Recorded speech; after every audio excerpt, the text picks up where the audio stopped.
the last game they won in the ACC was against Florida State in 2017. Jeez, okay. Yeah, dude. So now you almost have an opportunity. They're not going to do it again. It's not going to happen. No, because Florida State's on one right now after, their defense keeps giving it up, but they'll figure it out.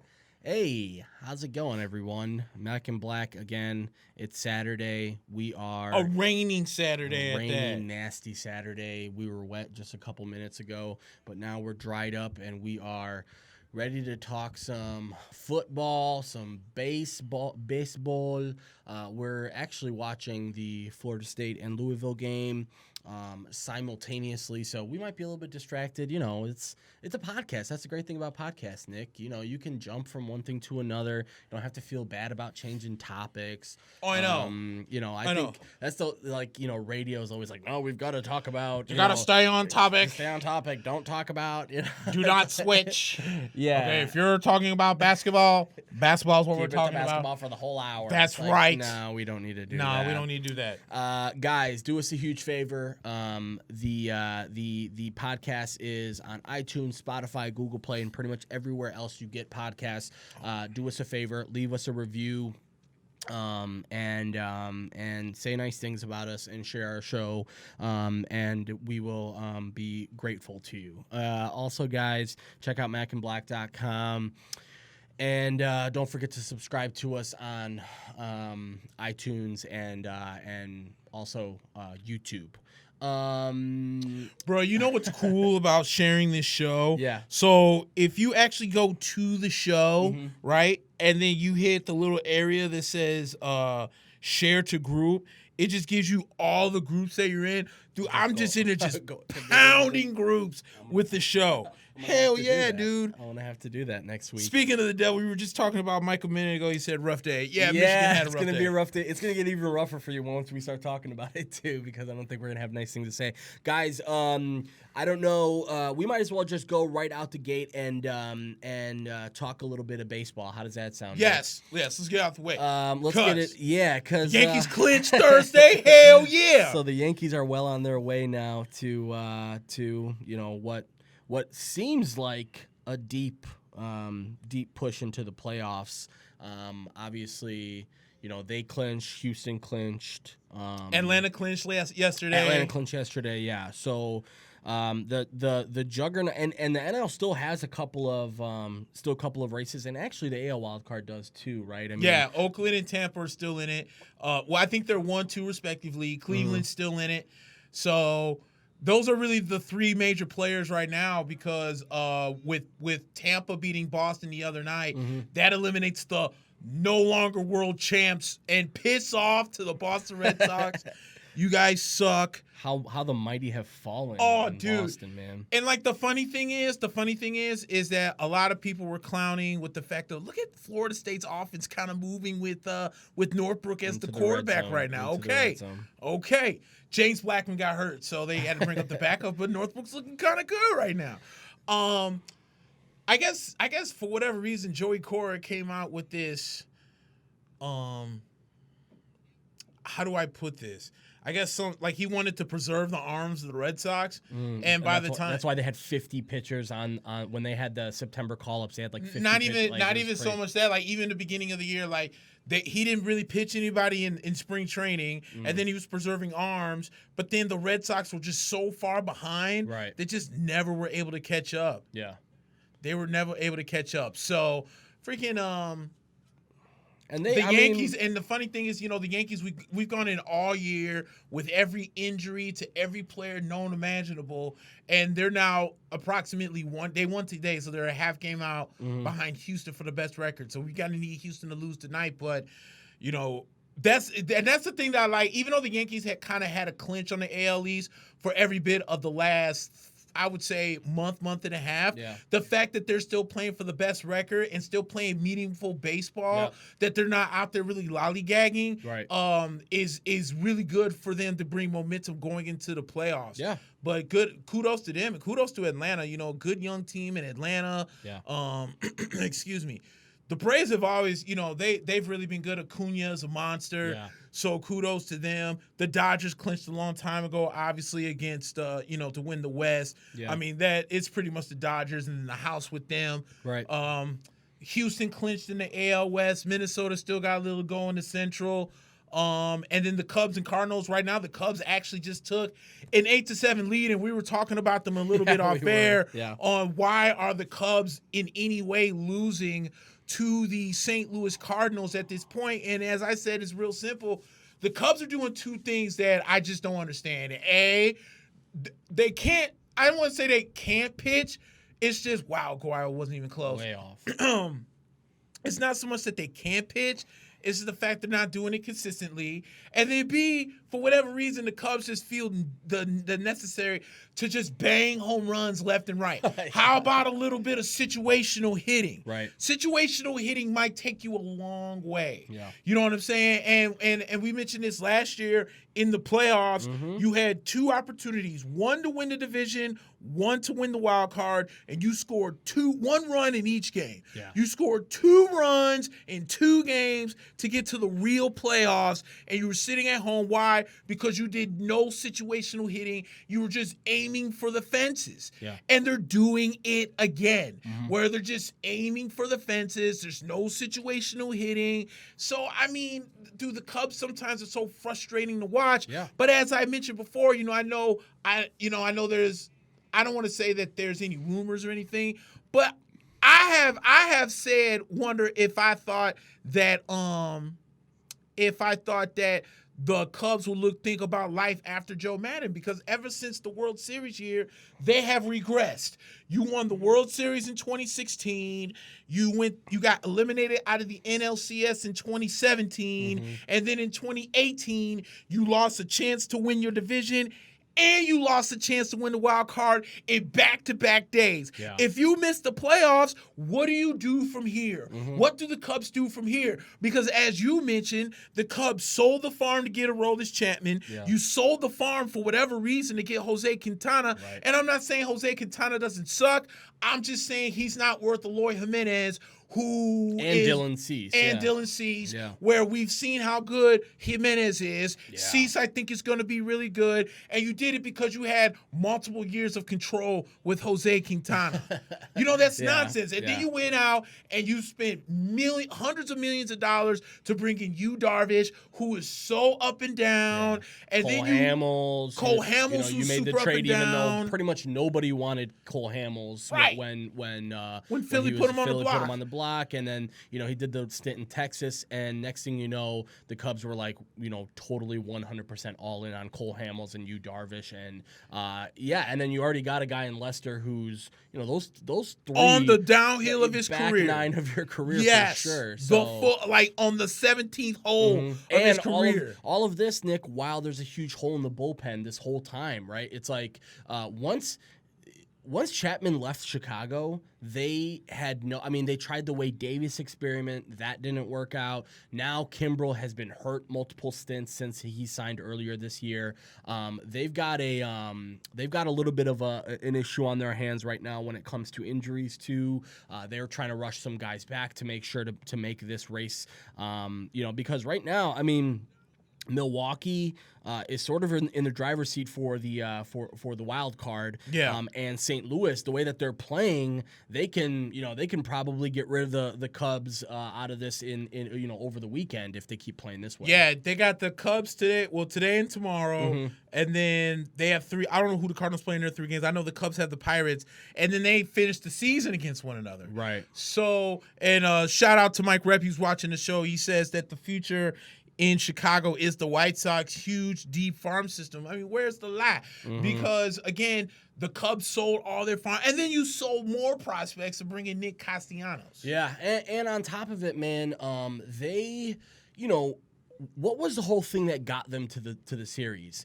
Everybody was lauding Theo Epstein and Judd Hoyer for the types of moves that they made, right? It was like smart, financially responsible, but also spending money, right? Like when they went out for the Hayward thing, they splurged a little bit on Hayward, but they got splurged a lot on him. And quite frankly, say what you want about Hayward, but it was the return on investment was, at the end of the day, up to par because you got a World Series out of it, right? So fine, but how long are you going to be able to use that World Series now to your advantage, right? Like, are you able to now say, okay, Joe Madden deserves another year because of 2016. Okay, next year, that's going to be 4 years removed from that. Yep. Are we really able to, and I know people are saying, David Ross is in the mix right now. People are thinking him. I heard about that too. I don't think he's going to make, I shouldn't say I don't think he's going to make a good manager. I'm just saying that's not the answer.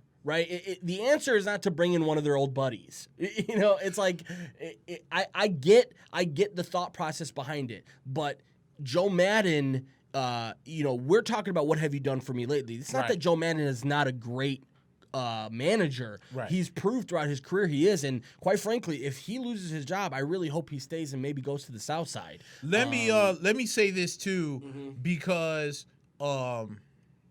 And looks like Louisville just scored a touchdown. So once again, Florida State's defense coming out clutch. And they're an extra point away from 17-21 with 2 minutes left in the third. Hold on, we're gonna see something because Florida State's defense stripped out something. You know what bringing in David Ross is? Even though you say he doesn't have managerial experience, they're looking at the Yankees. Aaron Boone had no type of management experience. It's going to be hard to overturn. They might say he's a fumble, but I mean... I don't know. I think that's a touchdown. Aaron Boone went from the booth to the Yankees bullpen or the Yankees bench and has won back-to-back 100-game seasons. Right. And I think what the Cubs looking at David Ross is here's a guy that played with a lot of these guys. Mm-hmm. He has the respect of a lot of these guys. So maybe they can catch lightning in the bottle like New York did with Aaron Boone with David Ross if they decide to move on from Joe Madden. Because if the Cubs miss the playoffs, it ultimately lets me know that at some point Joe Madden lost the locker room. Yeah. Because you have regressed. You haven't maintained anything. It's not like the Cubs right now are in the Brewers seat or the Cubs right now are in the Cardinals seat where they can win the Central. Yeah. You're on the outside looking in. If you've gone down, you went uphill, you reached the top of the mountain. Now it's like the roller coaster. You went up, you got up, now you've done all the screaming, and now you've gone down to the roller coaster ride, and it's about soon to be over. Yeah. So that's where I think the Cubs are in this position right now. But again, where people are saying, hey, maybe if you're Anthony Rizzo, you don't freaking just keep hitting home runs. You feel what I'm saying? Yeah. Or maybe if you are, I don't know, give me another guy, Javi Baez. It's okay to hit a double if situation comes. If you know that you're down. Chris Bryant's a perfect example. Another example. The guy who has the tools to be a guy who can knock it into the gap pretty much every single at bat, go down the line, hit sharp grounders. But it just seems like he gets obsessed with the long ball and obsessed with making the big play. And part of that comes from like how they did it in 2016, right? They did it in the style of like this team is just all power and the power actually translated to the pitching staff when they had Chapman and a couple of guys in the bullpen. But Nick, they are under 10 games. I think 8 games left for them. 2 games behind Milwaukee right now for the second wild card in the National League, and Washington is in the first spot right now. What a story Washington has been, man. Yeah. Coming from basically being one of the what was looking like being a cellar dweller, and even going further back, they lose Bryce Harper, and everyone's like, all right, they're gonna just kind of retool and come back and try and field a respectable team, and the team looks amazing. Their pitching staff is great. They've got speaking of young guys, the young guys that they have there are on another level, and same thing with Atlanta, man. I love what Atlanta has done. Where they said, yeah, we have this young talent, but we know we have to surround this young talent with the right pieces to get to the postseason, and they did that. And and in the American League, Oakland, man, they've been playing amazing ball the last month and a half, 2 months. They are in the first wild card spot, and then Tampa Bay and Cleveland right now are tied for the second wild card spot. And basically, they're the only 2 teams that are in that right now. Boston, it's crazy to think Boston is 80-73. Yeah. And they're still like 19 and a half out of the first place in the East. They're still around 10 and a half out from the wild card. So we're gonna have some questions answered over the next week, certainly. Facts. And man, I'm really excited for postseason baseball. This is like one of my favorite times of the year. Yep. It's like this next month and a half is where like all major sports are sort of kicking back in. Basketball and hockey will be back in the next month and a half, and then we'll start to see some football. Yeah, some hockey preseason has started already. Yeah. So yeah, right now, man, I have to say, Nick, I love what Houston has done, but I've got it Yankees and Braves right now for my World Series pick. I think right now the whole Herman thing, certainly hurt the Yankees. It does. It does. Getting Severino back at the same time definitely quells that, but man, that hurts. And Severino was not only throwing heat, but man, he was out there throwing some filth on Tuesday.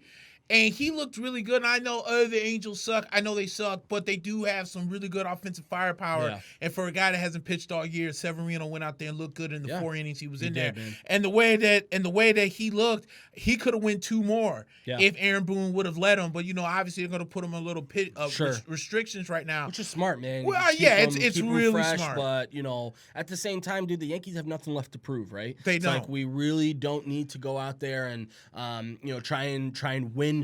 Again, winning ball games, for the next 10 games is not going to be in the Yankees' thought process. Like let's keep everyone, because it seems like the sentiment, like even as short as like 3 or 4 years ago, was that if you've wrapped up your playoff spot, coast and get to the postseason, right? Yeah. And now we're seeing that teams have the opposite mindset. It's like, no, we've got to stay rolling, because now we're seeing what momentum does for a team in the postseason, right? Boston, hard to argue with them that last year Boston had that momentum and kept that momentum going into the postseason and beat some really good teams as a result. So teams are less likely now to just kind of coast and more likely to go all in, when it comes to the postseason now. Nick, anything else for baseball, man? I think we've got a lot of baseball that's going to be in the cards over the next couple of weeks, guys. We're gonna have to talk about it. I know there's going to be a lot of football to squeeze into, but once playoff baseball starts, it's going to be hard to say no to that. It is, and another thing too is if Houston does end up with the best record in baseball and they take on the wild card team, 2 things. A, I'm not opposed to the Yankees playing the Twins because they pretty much own Minnesota as far as the playoffs concerned. And then B, if Oakland keeps his fire as they're going, everyone's like, oh, well, the Yankees won't be Houston. Their pitching's too good, blah, blah, blah, this and that. I would be more concerned about what if Oakland does beat, if it's Oakland, Tampa Bay, and Oakland ends up beating Tampa Bay, which is good, as good as they've been playing. I wouldn't be so quick to just say, oh, well, automatically Houston's going to be Oakland. Right. I know they are kind of far superior, but we've seen a team, let's take the Colorado Rockies, for instance, the couple times that they've gone to the World Series where, under Clint Hurdle, where they were kind of like 4 games out with 7 games to play. They run this 7-game win streak, catch the wild card, win the wild card, and take it all the way to the World Series. Yeah. We saw Clint Hurdle do that twice. We'll see him do it once, and I think with another manager, Colorado did it again. Yeah. So I still want the Yankees to go out and play and win home field advantage, but I'm not opposed to, because I don't know if Tampa Bay can really beat Oakland, especially in Oakland. Yeah. So I'm not opposed to the Yankees playing the Twins, But then if the Yankees do get the best record, I'd be rooting for Tampa Bay hard because, Oakland's going to cause a problem for whoever the number one team is, whether it is Houston or whether it is New York. Well, Oakland, man, all they do is just kind of grind out games, too. It's crazy. They played Houston earlier in the month and outslugged Houston. And then they went to, I believe they went to Houston and outpitched Houston. So they can do it in multiple ways. And, it's hard not to notice how Oakland is able to, even back to the Moneyball days, just able to put competent, competitive teams every single year out there without spending a ton of money, without giving out a ton of capital, without making a ton of they don't make a lot of transactions, period. They don't even make a lot of trades. They just bring in their guys and they hone in on what the team is going to be good at, and they just play baseball. And it's going to be interesting because like we talked about, Oakland, Tampa Bay, Cleveland, all in the thick of things for the wild card, Washington, Milwaukee, and the Cubs. The Mets are trying to stay alive. They're 3.5 back right now, and the Mets, thinking about bringing back Mickey Callaway, even though, what? Probably. But here's the thing about that. I'm glad you brought that up because the thing about Mickey Callaway is I don't think Mickey Callaway is too much of a bad manager. I think the problem is the moves that he made haven't worked out. Yeah. When you bring in your closer, Edwin Diaz, see, everyone's like, oh, Mickey Callaway, why do you keep bringing in Edwin? Because he's your closer. He's your closer, right. He's supposed to be closing you games. Okay, the front office, this is what Mickey Callaway has to work with the front office, okay? Yeah. The front office, for whatever reason, keep doing these White Sox-X moves when Kenny Williams was manager by trading young guys to bring in Carl Everett 2 times, to bring in Roberto Alomar 2 times, to bring in all these older guys again, and you sell your farm system. Well, that's what the Mets are doing. You're going out there, you're bringing back Jose Reyes. You've traded for Robinson Cano, who's in the back nine of his career. Edwin Diaz just came off a season where he saved 57 games for Seattle. One of the best closers in the league. You feel what I'm saying? And now all of a sudden he can't close games for the Mets. It's the same baseball in a much inferior league than the one you're playing in. It should be easier, and it's not. So and then you brought back Juris Familia, who last year sucked as a member of the Mets before before you traded him, and now you brought him back. So if Edwin Diaz wasn't going to be your closer, exactly who was he supposed to bring in to freaking close out games? Yeah. And Mickey Callaway, I think, gets a horrible rep because, in fairness, he's only working with what he's got. So if Edwin Diaz is your closer and you're up 3-1, and Mickey Callaway tells your bullpen manager, get Edwin up, he expects Edwin Diaz to go out there and freaking close games like he's flipping supposed to. Yeah. Okay, this isn't rocket science. Right. So Mickey Callaway, in my opinion, was never the issue. Maybe it was in the beginning, but then the Mets started catching heat, and the Mets started getting better. But then here goes the situation with the Mets. You have Noah Syndergaard, who's crying up a storm because he can't get the catcher that he wants. Yeah. You know what I'm saying? Yeah. And I can understand his frustration with that because A.J. Burnett, when he first was with the Yankees, had the same issue with Jorge Posada, where he, for whatever reason, couldn't catch with Jorge Posada, but could catch with John Flaherty, even though Jorge is a much superior offensive catcher than John Flaherty. Right. And for some reason, they could never get on the same page. Yeah. But at some point, George Wright's like, well, I got to win games. I got to figure it out. So he switched it out. And if offense is your priority, you're going to bring in the best offensive catcher Exactly. So my problem with the Mets, look at it. DeGrom is still a Cy Young candidate. When Noah Syndergaard is on, he's on. Zach Wheeler may not even be with the team next year. He's going to get paid coming up here soon. The Wilpons don't like spending money, so he's going to get paid here pretty soon. You got Steven Matz is okay. You just traded for the guy out of Toronto, Marcus Stroman. But you got to fix the bullpen. Yeah. You got to get rid of some of these old guys, and you're going to have to build around Pete Alonso, who's at 50 home runs, is going to probably end up crushing this rookie home run record, and deservedly so. Yeah. And you got to build around that, and that means not bringing in old-ass guys. What a catch. That means not bringing in old-ass guys that aren't going to produce, and that's what the Mets have to stop doing. Yeah, and looks like Louisville just took the lead on your Seminoles, extra point away from 24-21 when the fourth quarter just started. Yeah, the Mets. Here's my thing about Mickey Callaway. I'm not necessarily going to say he's a bad manager, right?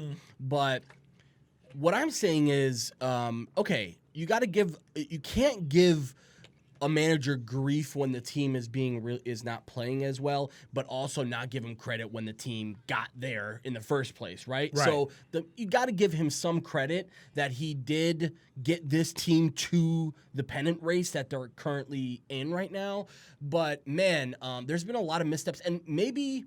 I have a friend who's a pretty diehard Mets fan, and maybe it's more of a GM thing for them, and maybe it's like the direction that they took early in the offseason was this whole Robinson Cano trade and going out, and they spent a lot of money over the offseason when they didn't. A lot of people didn't expect them to, quite frankly. So yeah, with McNeil and Alonso, and even Conforto is a really good really good outfielder. Yeah. So they've got some pieces, but that's the thing about the MLB. It chews you up and spits you out, man. It's like you can be the Red Sox and you can be a good team with the roster on paper looks amazing, but when you go out there and play 162, it's not going to go how you think it's going to go. Right. And you got to weather the storm. And, credit to the Mets, they've weathered the storm to a certain extent, but did shoot themselves in the foot a couple times during the season, during the offseason, and they've got to stop that. But, they're thinking about bringing Mickey Callaway back. More power to him. Nick. We've got some college football on our screen here, but also have some college football that happened earlier. I don't know about you, but I would like to talk about the Michigan Wolverines, or Wolverine. They had a pretty lackluster performance today at Wisconsin. Wisconsin was ranked 13th. Michigan was ranked 11th. It was 35-0 at one point, and they benched their quarterback, Shea Patterson, and it didn't look good at all for Michigan. They had, they got prospects that are going to be good NFL players one day.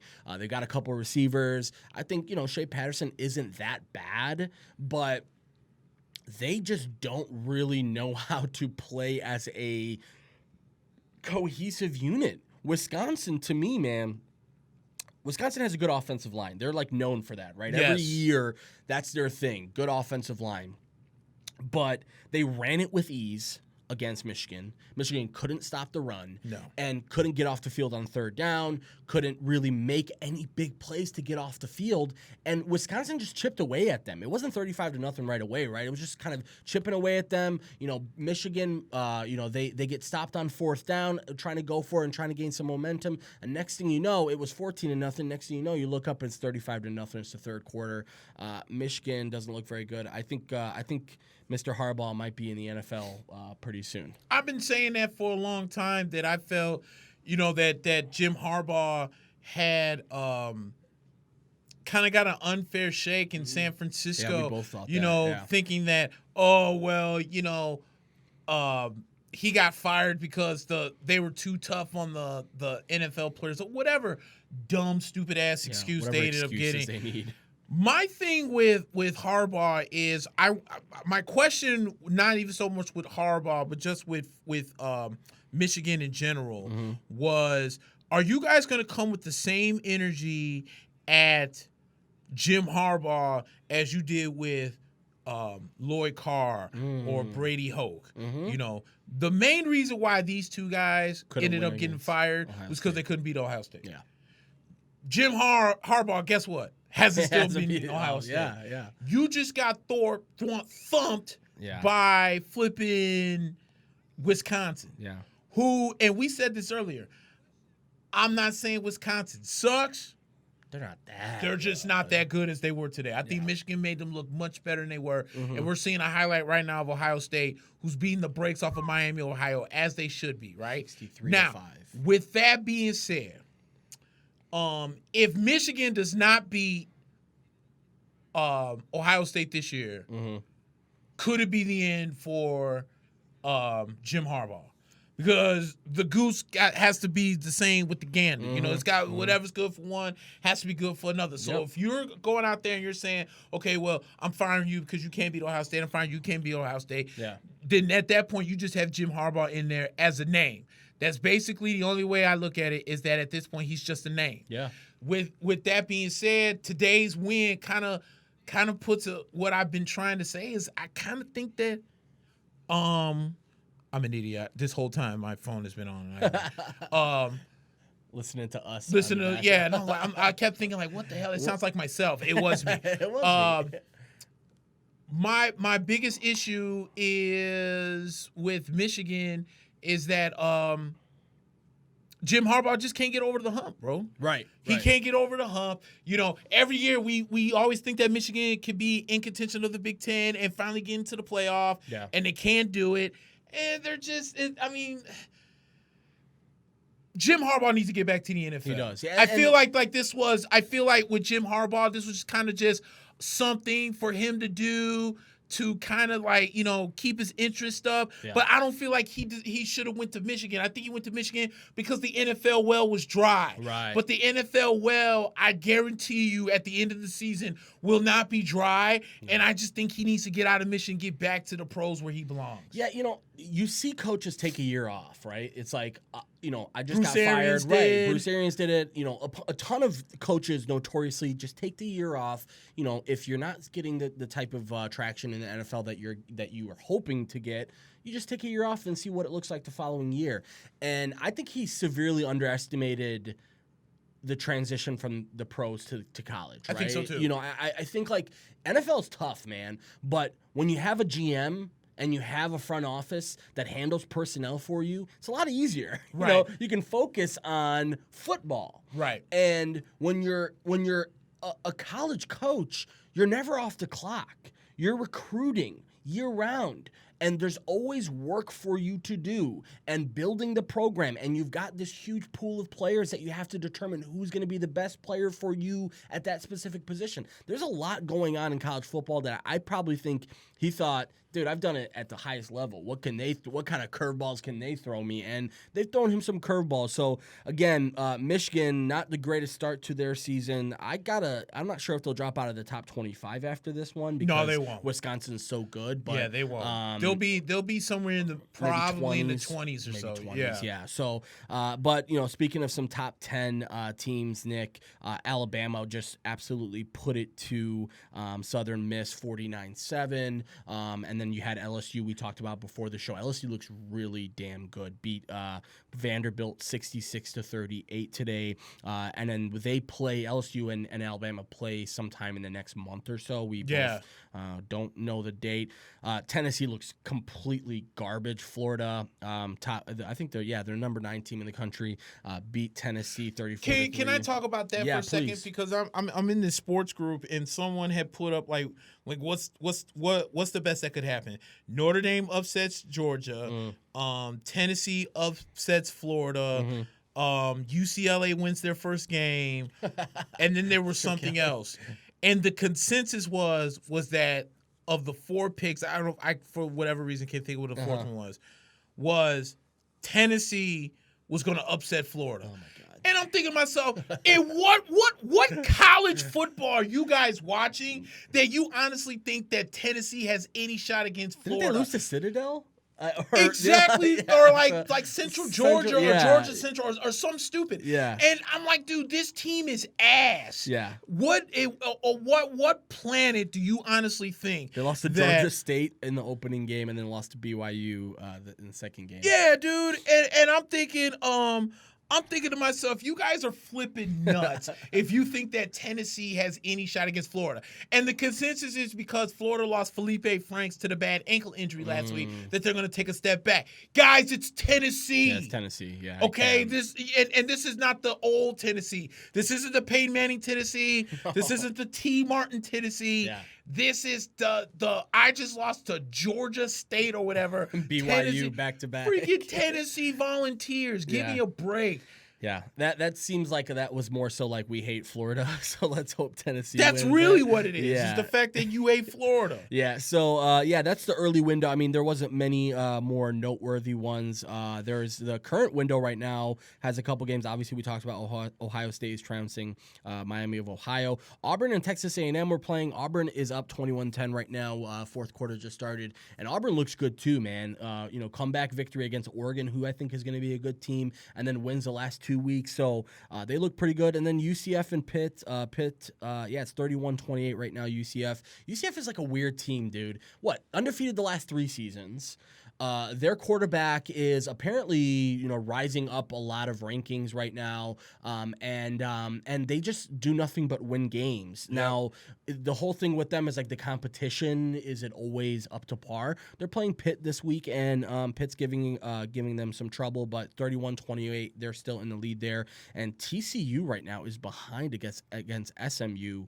TCU is top 25. They're the 25th ranked team right now. So that is what's currently happening. Later on tonight, Nick, we've got a couple really good games tonight.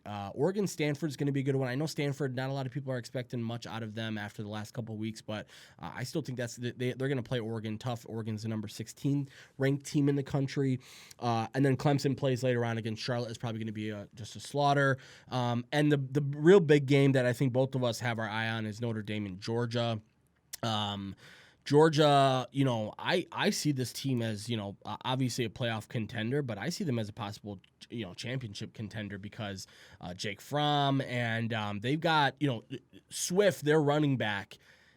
This guy is like got NFL written all over him, and it's going to be an interesting game tonight against Notre Dame. Who, Notre Dame right now, they've got some questions to answer themselves. So, college football. This is a pretty good week for college football, and I'm hoping that game. Who do you like in that game later on? Well, I think Georgia is the superior team just for the simple fact that Notre Dame can't stop the run. Mm-hmm. Georgia, this might be one of them games where Jake Fromm doesn't have to do too much. Right. Because Notre Dame's run defense is just so bad. Yeah. And I expect Georgia to come out and just run the ball down the throats of Notre Dame later on tonight. Let me say this, too, because, you mentioned Georgia, and we talked about this a little bit, and the score just came up from LSU, Vanderbilt today, where LSU has, I guess, set a record for most points in the first 3 or 4 games in the SEC at 231. This is something that we have not seen from LSU in the entire time that Les Miles was their head coach. That's I know true. It's been a while, but that's when LSU was kind of in their pinnacle, was under Les Miles. And we know how good defensively Les Miles was, but offensively he had like a Tecmo Bowl style offense, and it just didn't work, and it didn't really generate any points. Yeah. Fast forward to now, you have Alabama, and we talked about Auburn, and they're the 8th team. And we talked about Georgia, who's in the SEC East. They're the 3rd team. And you got Florida, who's in the SEC East. They're the 9th best team. Thank God, Florida State just got a freaking interception. That's a nice There is a God. There is a God. Florida State has just picked off freaking Louisville. And it's sweet mama Cita. Florida State gets the ball back. They're down 21-24. Now, we can just drive down the field, and if the offensive line can block, we can be all right here. God bless. But the SEC has proven – a lot of people used to think that the SEC was very overrated. Yeah. However, I think this year you're kind of seeing the power of the SEC, and to an extent where if I were Alabama, I would be a little bit scared. Not a lot scared because you've always dominated some of these teams in the past, but I don't think Georgia's going to be a slouch this year. No. Florida's defense is way too good. And LSU, even though they gave up 38 to Vanderbilt today, they went toe-to-toe against Texas, who's a really good team this year. You just put up 66 today. Yeah. So if you can tighten up the screws, And Auburn always gives Alabama fits. And if I'm not mistaken, that Iron Bowl game this year is in Auburn. So my thing is Alabama, even though they're out there and they're crushing teams right now, they have not yet gotten to the meat and potatoes of their SEC schedule. And I don't think it's going to be as easy now as it was in the past when okay, LSU doesn't have any offense, so we can beat them. Right. And we know that, when Tennessee was kind of good, we know we could beat them. And when we know that, we meet Georgia in the whatever it is, the SEC championship, and we know we could beat them. They're not, or we could do it twice in the same year. And in 1 year, we'll actually let Georgia think they were going to beat us, and then we'll beat them, and then we'll beat them later on. Yeah. So I don't think that right now that Alabama has the stranglehold on the SEC as they used to, because there are a lot of really good teams that I think can go toe-to-toe against Alabama. Yeah, and at the end of the day, this is what happens, Nick, when you dominate for so long. Teams start to build their game plan and build their team to beat you. Yes. And I think that's what's happened in the SEC over the last 3 or 4 years is we're seeing the dominance of Alabama and what type of team that they can be over a 10-year stretch of just putting together these consistently good teams and great teams that, are always in the thick of things. Georgia went out and made sure that they were ready to beat Alabama. Now, have they been able to do that? Not quite yet. But we're seeing the same thing with Auburn, seeing the same thing with LSU, building teams to beat the king, right? So, when you had the target on your back, it's a lot tougher. And Alabama, they got Ole Miss next week. Ole Miss just lost today, I believe. Yeah, they got beat by Cal. And then they've got Texas A&M the following week. They play LSU, Nick, so that both of us can end the suspense. Saturday, November 9th. So we've still got about 4 games until then, but that's going to be a really good one. And then they close the season with the Iron Bowl. So Alabama, Auburn at the end of the season. That might be an interesting one that may have playoff implications. And then look at that. The Cubs just gave up the lead to the Cardinals again. And the Cubs right now are their bullpen is just trash. Not good at all. It's not good. And by the way, that's Kimbrel that's in there. Not looking too good right now for the Cubs. And can I say this? And I don't mean to veer off sports, but here, this is exactly why I have a problem with some of these so-called experts and what they think. A lot of people were like, "Oh, we saw how long it took for Bryce Harper to sign it. We saw how long it took what's the other one? Manny Machado to sign." Yeah. And we see, Dallas Keuchel and Kimbrel. So Baltimore's an exception because they're rebuilding, and of course they were going to suck this year. Sure. San Diego didn't make the playoffs. No. Washington is going to make the playoffs. Philly is not going to make the playoffs. Yeah. Cade Kimbrel can't pitch for jack shit. Right. And Atlanta did okay. Keuchel went to Atlanta, but he hasn't had the best. He's not had the same season he did in Houston. No, not at so all. now, can we start saying that these guys aren't getting the contracts and taking too long to get paid for the simple fact that people don't want to pay these guys? No, or are we now at that point where we can start saying maybe these guys aren't as good as what they want? Because no offense, Bryce Harper was supposed to be the next golden boy. He's supposed to be the next child. And the Washington Nationals said, you can go to Philly, get your 13-year contract, get paid $325 million, and I bet you we make the playoffs before you did. And they just did it. And Manny Machado, once again, thinks he should have signed with the White Sox, wanted to get paid, then you can go right out in San Diego for as long as you want. Yeah. And for Craig Kimbrel, a guy who was the closer of the world, he was a closer of a World Series winning baseball team, and he didn't get signed till damn near August. Yeah. That should at least tell you something, or July. That should at least tell you something that maybe these guys just aren't as good for the money that they want. Yeah, no, it's not like teams going to spend money. It's just those big money free agents had to wait long. I mean, who is the pitcher? Corbin. Washington still went out and bought Corbin. They didn't, it's not like Washington was like, we're not going to spend any money. No, they understood that, what, our priority right now is to shore up the pitching staff. So they go out and spend a lot of money on that kid Corbin. He's a good pitcher, but it's not wide open. He's going to score. Wow. Thank Christ. Was anyone even covering him? No, it wasn't a dude within 20 yards. Wow. No, but go back. No, it's okay. And, I actually want to go back to what you were saying about the experts thing, right? It's like everybody, in this day and age, Nick, with social media and access to so much different media when it comes to sports, period, this over sort of reacting and this, what every single, I'll give you a perfect example, Nick. I'm starting to get a little bit more into Premier League soccer, believe it or not. And last week I watched Manchester City, who a lot of people think is the best team to ever play in the Premier League. They've had 2 straight 100-point seasons. Think of it like this. They're like the 72-win Golden State Warriors. And last week they played the Charlotte Hornets. It was like Norwich City, I think is what the name of the club is.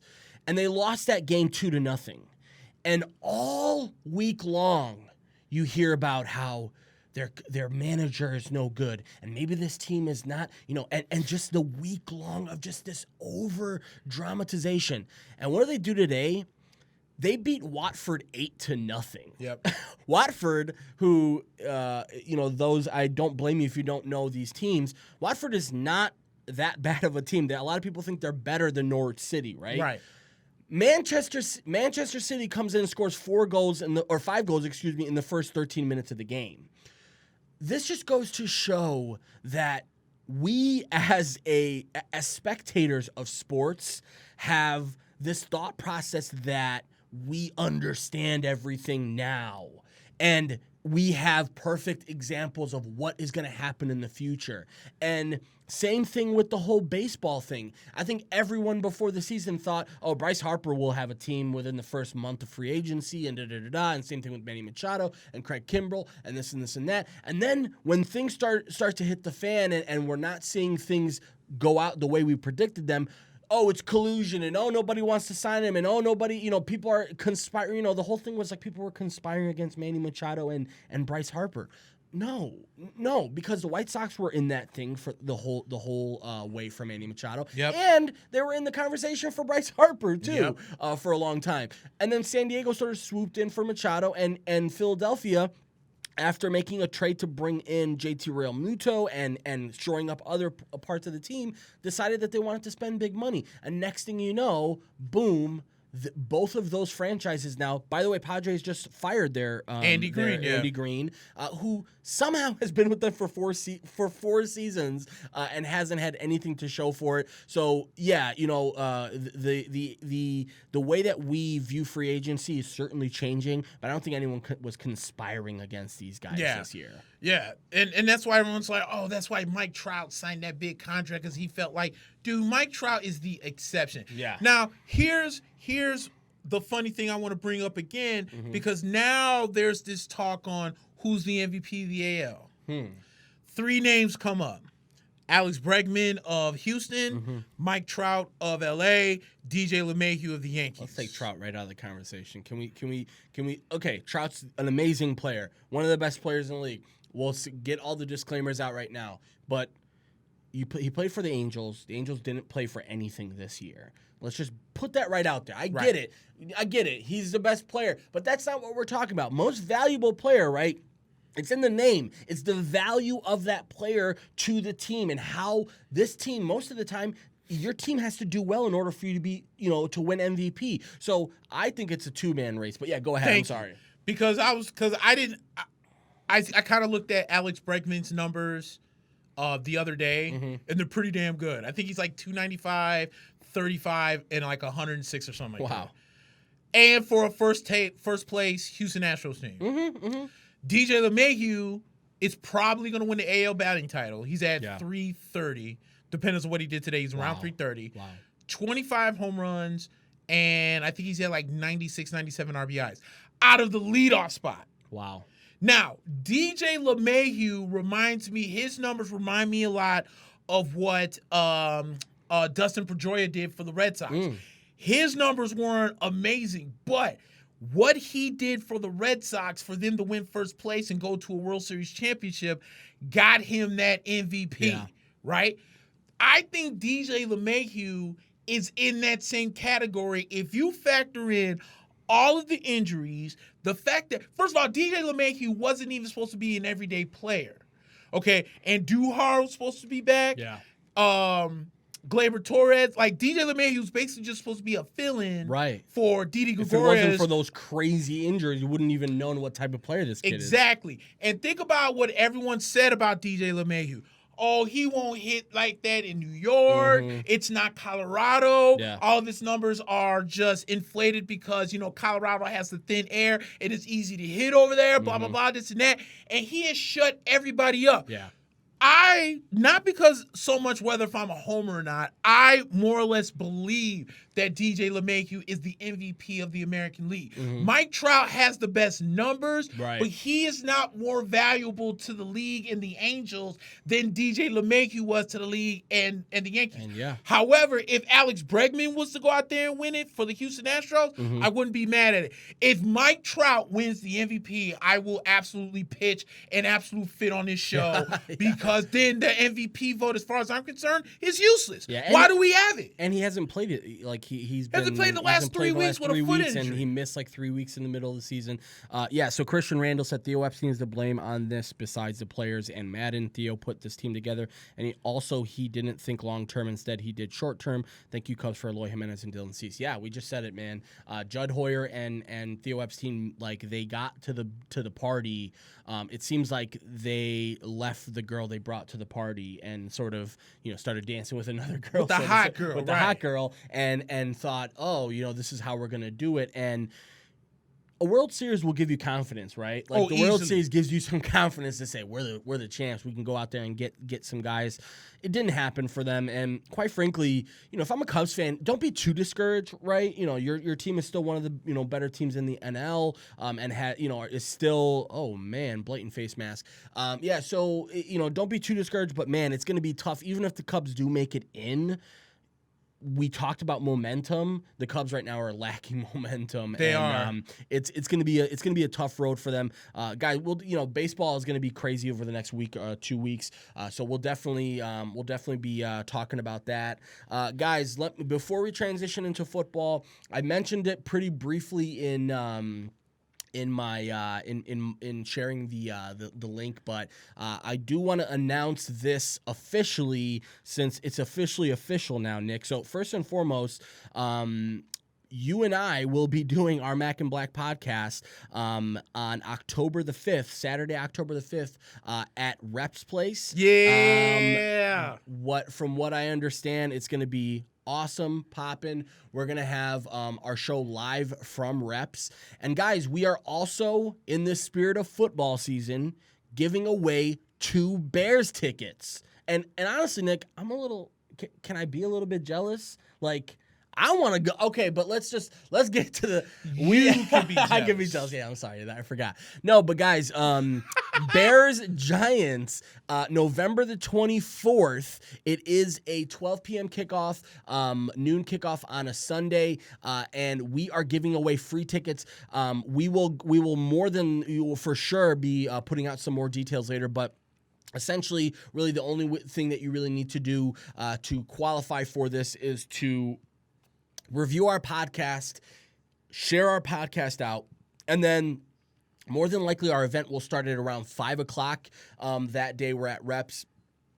Arrive, and basically we will be doing a raffle, so you'll be getting a raffle ticket, and again, we're giving away 2 free Bears tickets for November the 24th, Bears versus Giants. So I'm super psyched up about this. We'll definitely put some more details out on the page, and I will certainly be sharing some stuff out over the next couple of weeks, as it looks like Florida State just fumbled the football right now with 5 minutes left. I could have swore I saw his knee touch the ground, but maybe I am wrong, because Florida State looks like they are. They're calling it. They're going to review it. They're certainly going to review. Go ahead. You know what we forgot to talk about last week? And I didn't think about it until I got into the car. Yes. What were your thoughts on that nonsense that Tim Tebow was talking last week about the whole... Can I just say this first? Okay, Tim Tebow, you're a nice guy, okay? I get it. You're a man of God.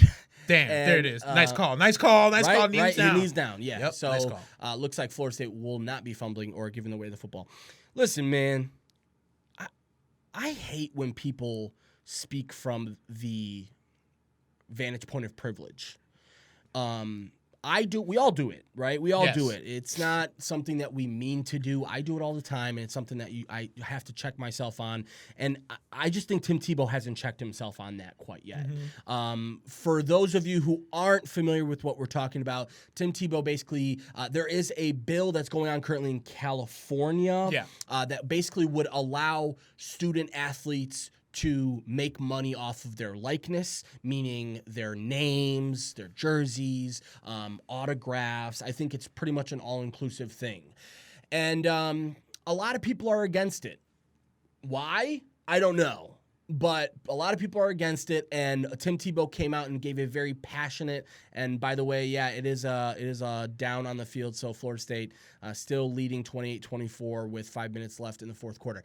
So Tebow comes out and basically says, like, where's the like, gives sort of this rah-rah, almost like trying to pretend as if this is something about commitment and passion and love for the game. And listen, man, Tim Tebow, I don't want to make any judgments on Tim Tebow, but I guarantee you Tim Tebow never had a problem getting a meal growing up.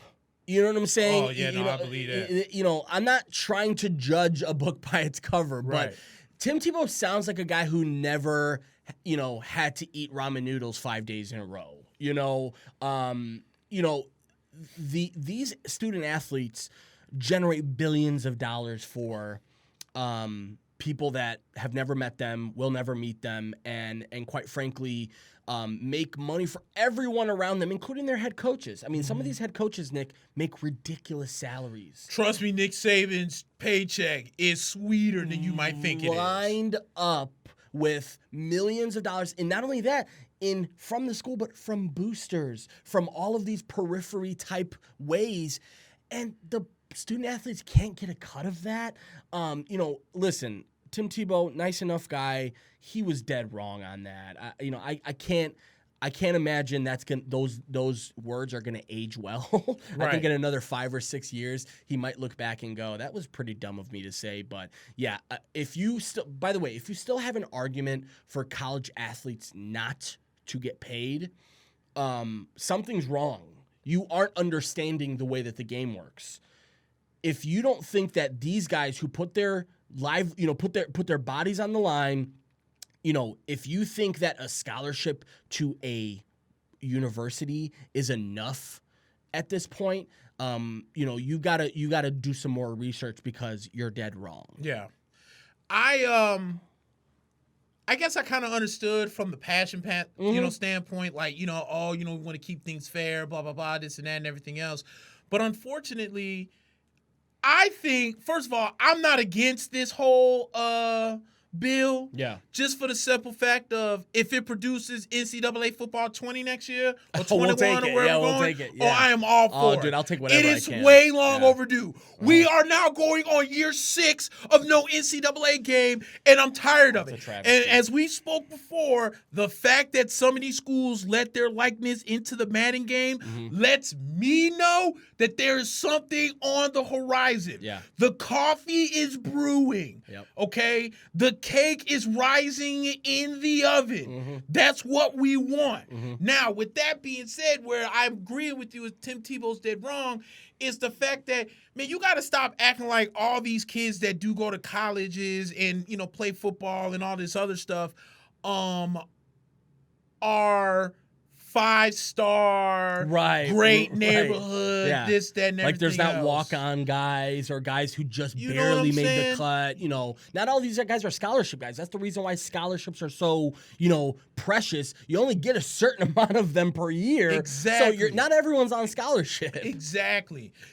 Unfortunately, what Tim Tebow does have to understand is you do have some of these kids, especially the black kids, that come from inner city youths. Yeah. That, they have a mom that has to work 3 jobs to make sure that there's a roof over their head. Yeah. Just and to they get them there too. I mean, just to get them to the point where they're at, their parent or parents have had to work their asses off and still we're coming up short.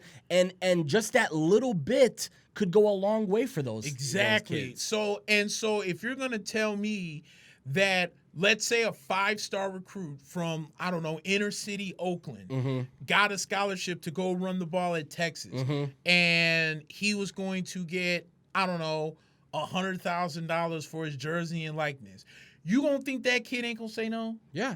Like, he's gonna be like, okay, damn. They've never seen that much money, even a fraction of that money at once in their lives. And to an extent, it's not even so much that. It's the fact that a lot of these kids, the first thing that's in their thought in their mind, I can get my mom and my siblings out of inner city Oakland to move them somewhere nicer. Yeah. You know what I'm saying? Because I want, or move them closer to Texas because I want my mom at the games. Yeah. I want my brothers and sisters at the games. I want my cousins or whoever it is to come to the game. They'll be closer. We'll be in a decent neighborhood. We can get out of inner city Oakland. And I'm not just picking on Oakland. I'm just throwing it out. I mean, don't get me wrong.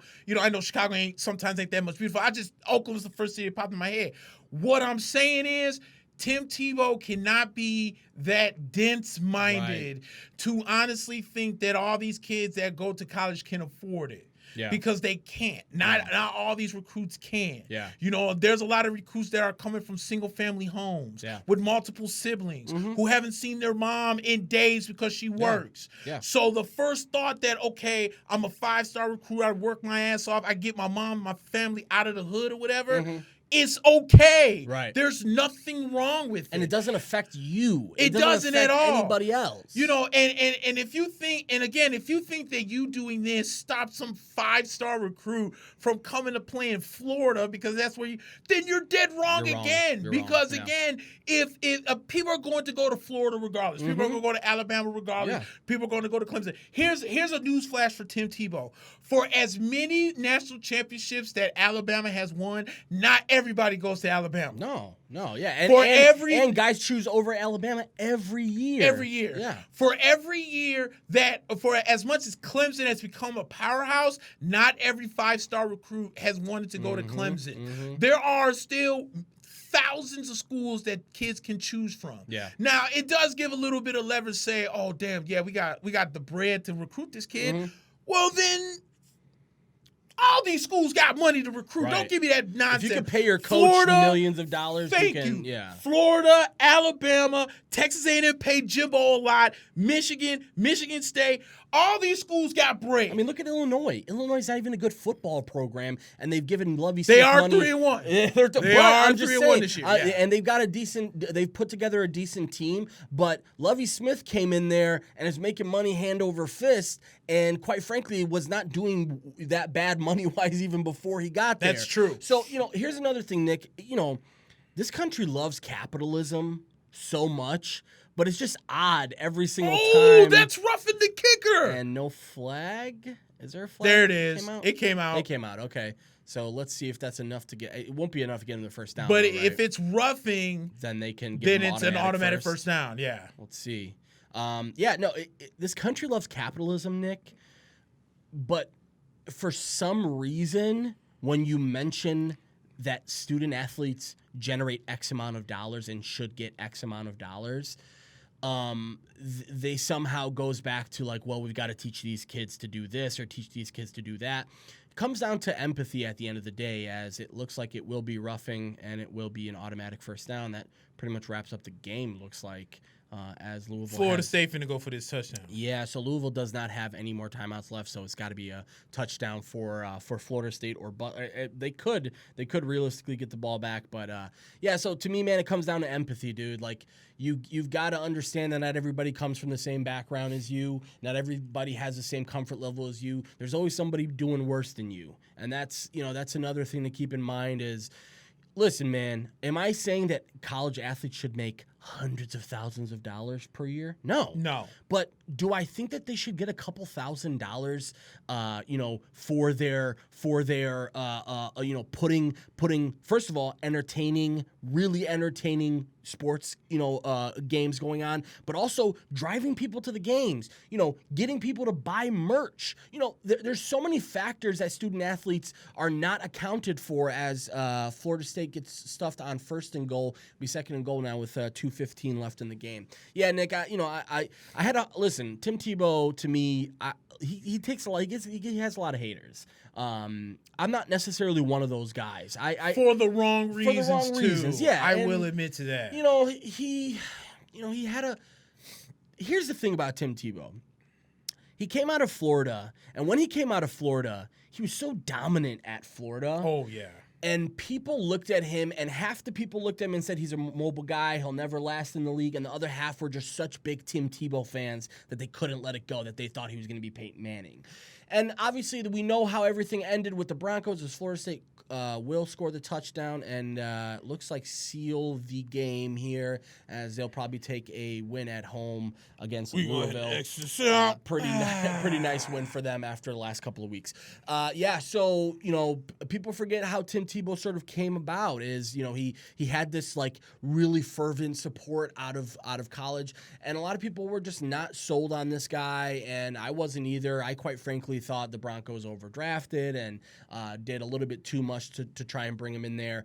So he does have a lot of haters. I'm not necessarily thinking about it in that way. I'm just saying that was a dumb thing to say, and quite frankly, sounds like somebody needs to talk to him and really make him understand what exactly, because Tim Tebow, everything worked out for him. Yep. He had Heisman's and then gets drafted. Two of them at that. Two of them. Yeah. And then gets drafted in the first round, and national champion, and one of the most highly, honestly, people mention him in the conversation for the best college football player of all time. Of all time, yeah. So it's hard to really say that Tim Tebow and these guys that he's talking about are even on the same level. He just doesn't understand that not everybody had it like you, Tim. I'm sorry, but that was hard for me to contain. I think that was really dumb. I thought so too. So, Nick, NFL football, guys, by the way, we talked about it. We are going to be doing our show at Reps in a couple of weeks. Do us a favor and make sure to check that out. We'll put some more stuff out. Nick, do us a favor and talk about one of our favorite sponsors. Speaking of the NFL, you know what guys do when they play football? They get sweaty. Woo! Especially if you're a fan like me of the Tampa Bay Buccaneers. It's hot in Tampa. Probably still. Muggy. And it's muggy as hell. And, one thing about when it's muggy as hell and stuff like that, your balls get a little sweaty after a little bit. It's not pretty. But, however, there's a good thing about all that my boys from Nuts come up with a 3-in-1 refresher spray, which helps work with having sweaty balls so you're not smelling like the middle of next week. You know what I'm saying? Let's say you're at the gym and this hot-ass girl hits you up and says, hey, come through right now. And you ain't got time to go and grab a shower or nothing like that. Yeah. This right here, this Nux 3-in-1 refresher spray will be your best friend. Mm-hmm. It helps you out when you don't have a chance to take a shower. It's a moisture absorbing spray that is designed specifically for men, especially in the ball area. Armpits, clothing, sports pads, athletic equipment like boxing gloves, helmets, and anything that gets nasty during activity. Nux 3-in-1 refresher spray has no aluminum ingredients. It's tested to be safe and effective all over the body, and it comes scented like this Zeus scent right here, or unscented if you are not about that life. If you want to find out, visit mynux.com. That's mynux, KNUCKS.com. Thank you, Nick. And I guess this NFL segment is brought to you by Nux 3-in-1 Refresher Spray. Do us a favor, guys. Go like the Nux 3-in-1 Refresher Spray page and support the movement. I was about to go Before right we do get into the Yes, NFL, sir. I Yes, want to sir. tell you a little. I'm thinking about starting me a GoFundMe account. Okay, tell us I'm about thinking it. about starting a GoFundMe account to the amount of $350. Oh my God! And the only reason why I need $350 is because, and I mentioned it when I first walked in, I've been playing a lot of Gears 5 as of late. Okay, yeah. And the chair that I have in my house, that's usually like the video game chair / the bear cave chair, which I will be bringing out this week, bring back this week. I've put a lot of ass miles in that chair. Right. And it's time to switch because it's hurting my ass. Ugh. And so I was going to go look, and I was like, okay, every time you see me do Arch Rivals in the Bear Cave, from the Bear Cave, you see me all tampered up. So I was like, where can I find one of them nice, comfortable-ass video game chairs? Right.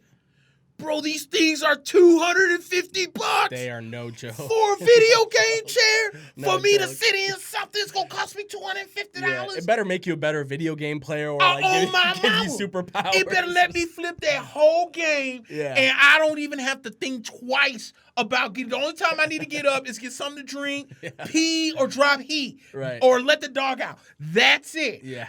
I have to pause the game every once in a while and get up to kind of walk around. Give yourself some circulation. You feel what I'm saying? Yeah. Like last night, I was facing this big boss, and I died on this guy like 50 times. So I was getting so pissed off, so I had to hit the pause button, and I wanted to get up and do my ass was hurting so bad that I almost couldn't get up. And so that's $250. Yeah. Then before we were doing the show, I was playing it. And before I could even hit the launch button, hit the A to launch the game, I saw that the NFL and Xbox are doing NFL licensed custom controllers. So I'm like, okay, I'm in a Tampa Bay bucked out room. Might as well. Let me get a bucked out controller. Might as well. $90. Wow. So now I got two expensive pieces that I need that I need to either put in overtime. Can't wait for the holiday season either, man. Damn. Can't wait 3 months. You know what? For that. I'm just gonna do the holiday season. I want my family just to give me the controller. Because my family ain't rich. Like we got money to get us by and everything. Right. We don't complain about a lot. But I just don't feel comfortable asking my family for a $250 chair. Yeah. I just don't feel comfortable. We're gonna get that GoFundMe going, dude. Yeah, dude. I need it. We got it. I need it, and I need it soon because like I got Madden coming in the mail. Yeah. Well, and then NHL 20's coming out soon. And so 2K20 just came out. Already came out. By the way, people are saying it's one of the worst 2Ks of all time. Yes. They're also saying that the game is almost unplayable in some modes. So I waited on that. I will be purchasing FIFA 20 that's coming out, I believe, next week. Yes. I'm really excited about that. But yeah, no, I'm probably gonna skip the 2K. Yeah, this dude, year. I had way too much fun with FIFA 18. Love FIFA. I had too much fun with FIFA 18 that I didn't really get 19 because I was still kind of playing 18. Yeah. But I don't want to play a game 2 years later, so I will get 20. Here's my thing about FIFA.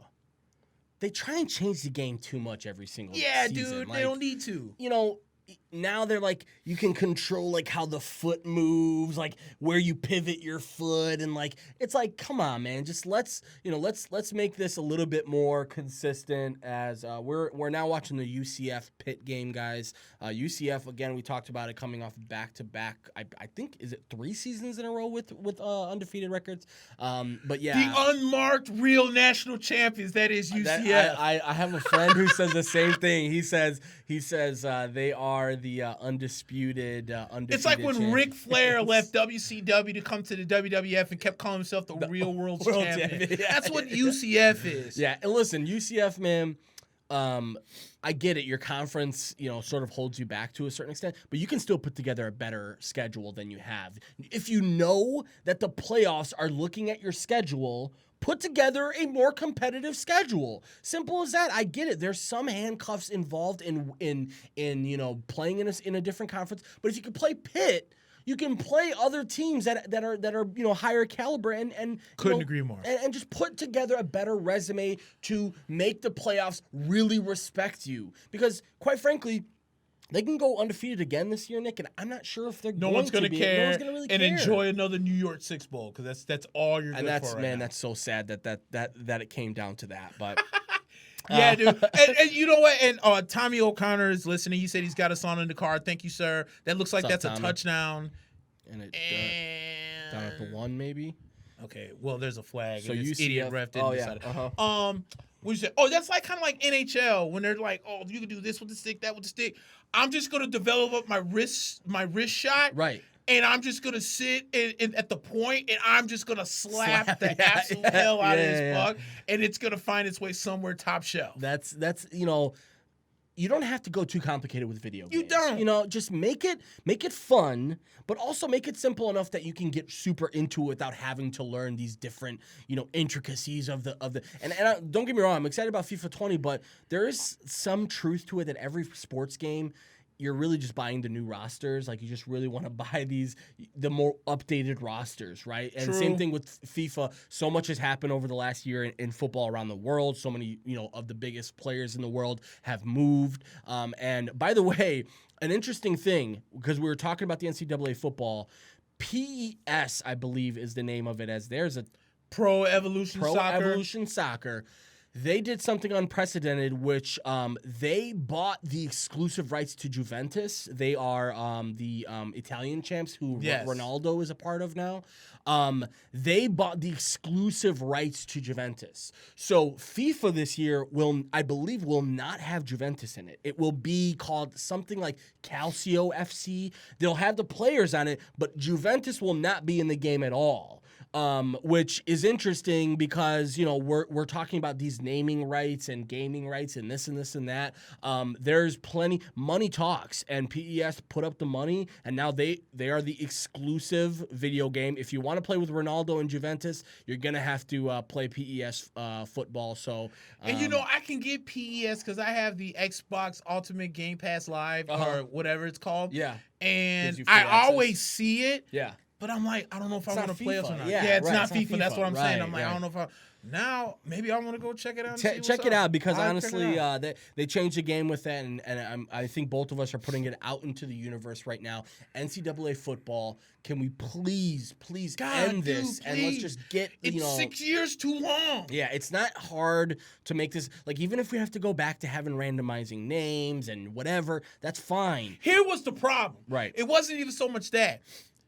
Guys, I don't know who. Okay, when NCAA was super exclusive on like PS2, right? People were actually selling memory cards where it had all the names. All of the names. And I was one of those guys that was more than happy to give somebody $10 to $15 of my hard-earned money for a memory card with all the names because I hated throwing the number 15. And they worked hard to get that done, too. I mean, I'm pretty sure there's a lot of teams and a lot of players. Yeah. Now, with that being said, as it evolutionized to PS3 and Xbox 360... They had the random names. And, they had the random names, but then you could still go and buy codes. Oh. And people were still putting the names on there. So you could go on like on eBay. They would sell you. They would charge you like $5 for a code. You pay the $5. They give you the code. You put in the code. Boom. There's all the names. Rosters. Yeah, man. So that's kind of. But my problem is between NCAA and all the money they make and EA Sports all the money they make. You're going to tell me you can't cut a 10 to 15% check? Yeah. What is 10 or 15% of $100 million? Yeah, it's greed, man. It's 15 million? Yeah, and it's not like people haven't been clamoring. Like, dude, this is like one of the biggest movements. Like this whole NCAA video game movement is one of the biggest. It's right up there with the baseball thing where baseball is exclusive to PS4 and but yeah, dude, it's gonna be interesting. I don't think it is anymore now. No, because it used to be exclusive to Take-Two, but Take-Two is who did 2K, but they're no longer in business. So now it's just wide open out there. But EA Sports never decided they wanted to make another game, which is dumb. That's terrible. I saw the other day before we get into the NFL. I saw the other day where I guess Doug Flutie has made his own college-like football game. Oh, really? If I can find this article for you again, I will put it on your wall. Young Doug. And I'm going to tell you right now, the game looks like crap. It does. Okay. It does look kind of harder than it looks. Yeah, dude. Like, you can't just go out there and try and put a video game and say, hey, this is about as close to college as we're going to get, and have it look like absolute shit. Yeah, no, it can't. But shout out to Doug Flutie, I guess. Hey, good luck trying. A for effort, I hope EA Sports is looking at like, Really? Yeah, go ahead. Come on, dude. Let's go. We'll be investors in that for you. Yeah, dude. And it's not like we're the only two that's collapsing. I'm pretty sure millions of people across the country are saying, dude, what are we doing? It's such a fun game. It's just so cool to be able to so run much a football fun, program. And EA Sports puts all the work in. Like, okay, do you remember the year that college football came out when the crowd, depending on where, like, let's say they say that the number one loudest stadium in the world, college-wise, is the Swamp in Florida. So if you're an away team and you were with the quarterback that does not do well on the road, if you would look for if you hit the right trigger to look at your routes, they were scrambling. Oh yeah, that's right. That was one of the best things ever. Really cool. Like that. That's how it is, because there are some quarterbacks that play like complete doo doo on the road, and especially at the number one loudest stadium that is the Swamp. That is genius. Yeah, it is. Why are we not bringing this back? Because you couldn't pay a certain amount of student athletes a cut of a $3 billion check. Just cut the check, man. Cut the check. And you know what? We'll start. Hashtag EA Sports cut the check. Yeah, let's get this going. We're gonna get the hashtag going. Nick, man, that Thursday night football game, I had a chance to watch it, and what's the? I can never get his first name. What's the first name? Gardner Minshew. It's Gardner Minshew. Okay, yeah, I got a lot to say about Gardner Minshew. The second. second. We saw his dad, Gardner Minshew Sr., in the crowd. He was jacked to the gills. Looked like he's doing some roids. Tennessee, dude, oh my God, it's hard to watch at times because we talked about this in our previews and even in the last couple of weeks. The Jaguars' defense is pretty damn good. It is. Calais Campbell just terrorized Marcus Mariota all night, and quite frankly, Mariota didn't look good. Like, he just didn't look like an NFL quarterback in that game, dude. He's got those games where every few games you're like, is this guy even an NFL-style quarterback? I'm glad you brought that up, because I was saying on Arch Rivals the other day, and I was like, what I don't understand about Marcus Mariota is when you were in college, one of the things, we already knew you were accurate. Right. We knew you kind of had an arm. You didn't have an arm as strong as Jameis, but you had one that was more accurate than Jameis. Yeah. But the one thing that separated Marcus Mariota from Jameis Winston was his athleticism, because Marcus Mariota is faster than Jameis, okay? Right. Run the goddamn ball. Yeah, especially if you know that your offensive line can't freaking I thought at least 3 or 4 times, I'm thinking, Marcus, run the ball. Yeah. If your offensive line cannot stand up to these guys, you have to put at least a 2-second clock in your hand and just freaking run. And he would not run. So that either tells me one of 2 things. Either he was scared or he's hurt.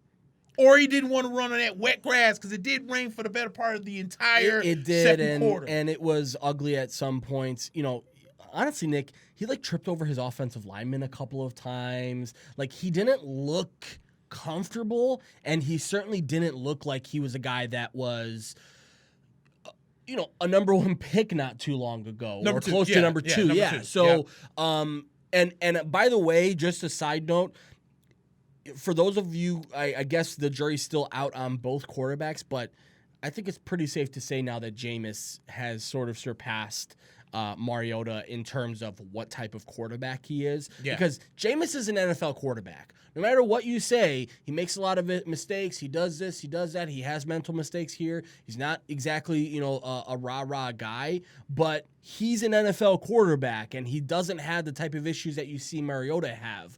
So, and then they couldn't run the ball. Actually, neither team could run the ball. It's funny because Leonard Fournette was basically minus rushing yardage until he had a 69. He was -8 to that 69-yard run. And he had a 69-yard run and only had 68 total yards on the day. So that just kind of shows you what type of game it was. And lots of penalties. Yeah, a lot of holding penalties. Holding penalties, PIs, poor execution on both sides.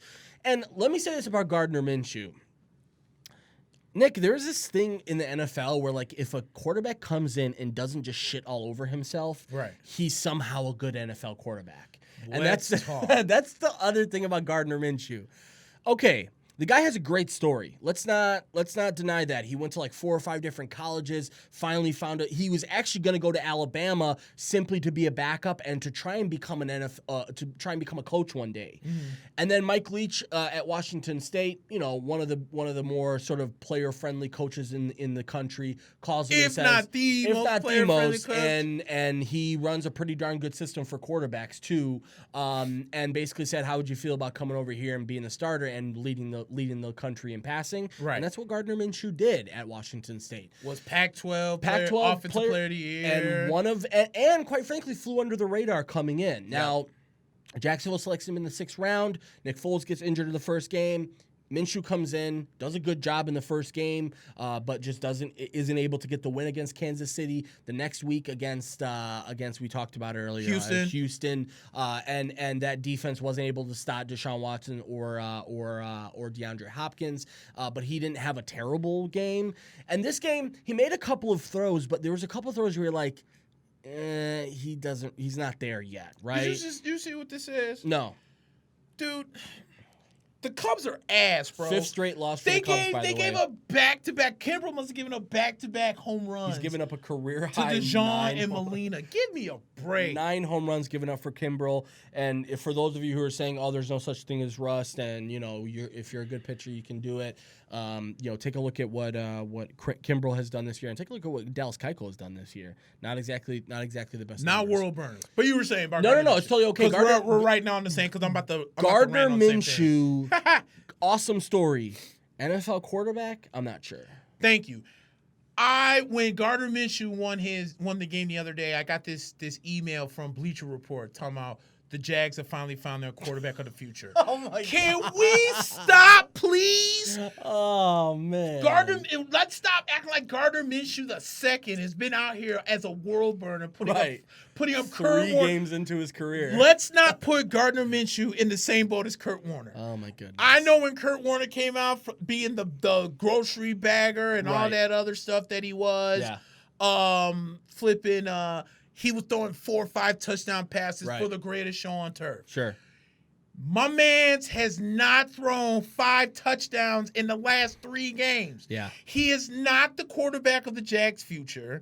He's okay at best. He's managing the Jaguars, because it's still Leonard Fournette's team to get going. Yeah. If Leonard doesn't get going, this team's not going to get going. And let me say this too, because the thing that kills me about Jacksonville, bro, D.D. West, they have a lot of 2s. They do. Their wide receivers are 2s. D.D. Westbrook all is of a them. 2. Chark is a 2. Conley is a 2. Yeah. They had 1s. But you let Allen Robinson go. And then Marquise Lee didn't necessarily work out. So now basically you're working with, there's the uncrowned champs about to give up the lead here. Yeah. Now here you are working with a bunch of 2s, and you have numbers as if you're working with a bunch of 2s. Yeah. Gardner Minshew, like you said, is a great story. He is not the future of the Jacksonville Jaguars. Oh, no. Relax. Yeah. They haven't found him. He's done a good job holding down the fort, but he is not the future. Relax. And I'm starting to think Tennessee is maybe more garbage than we thought they were.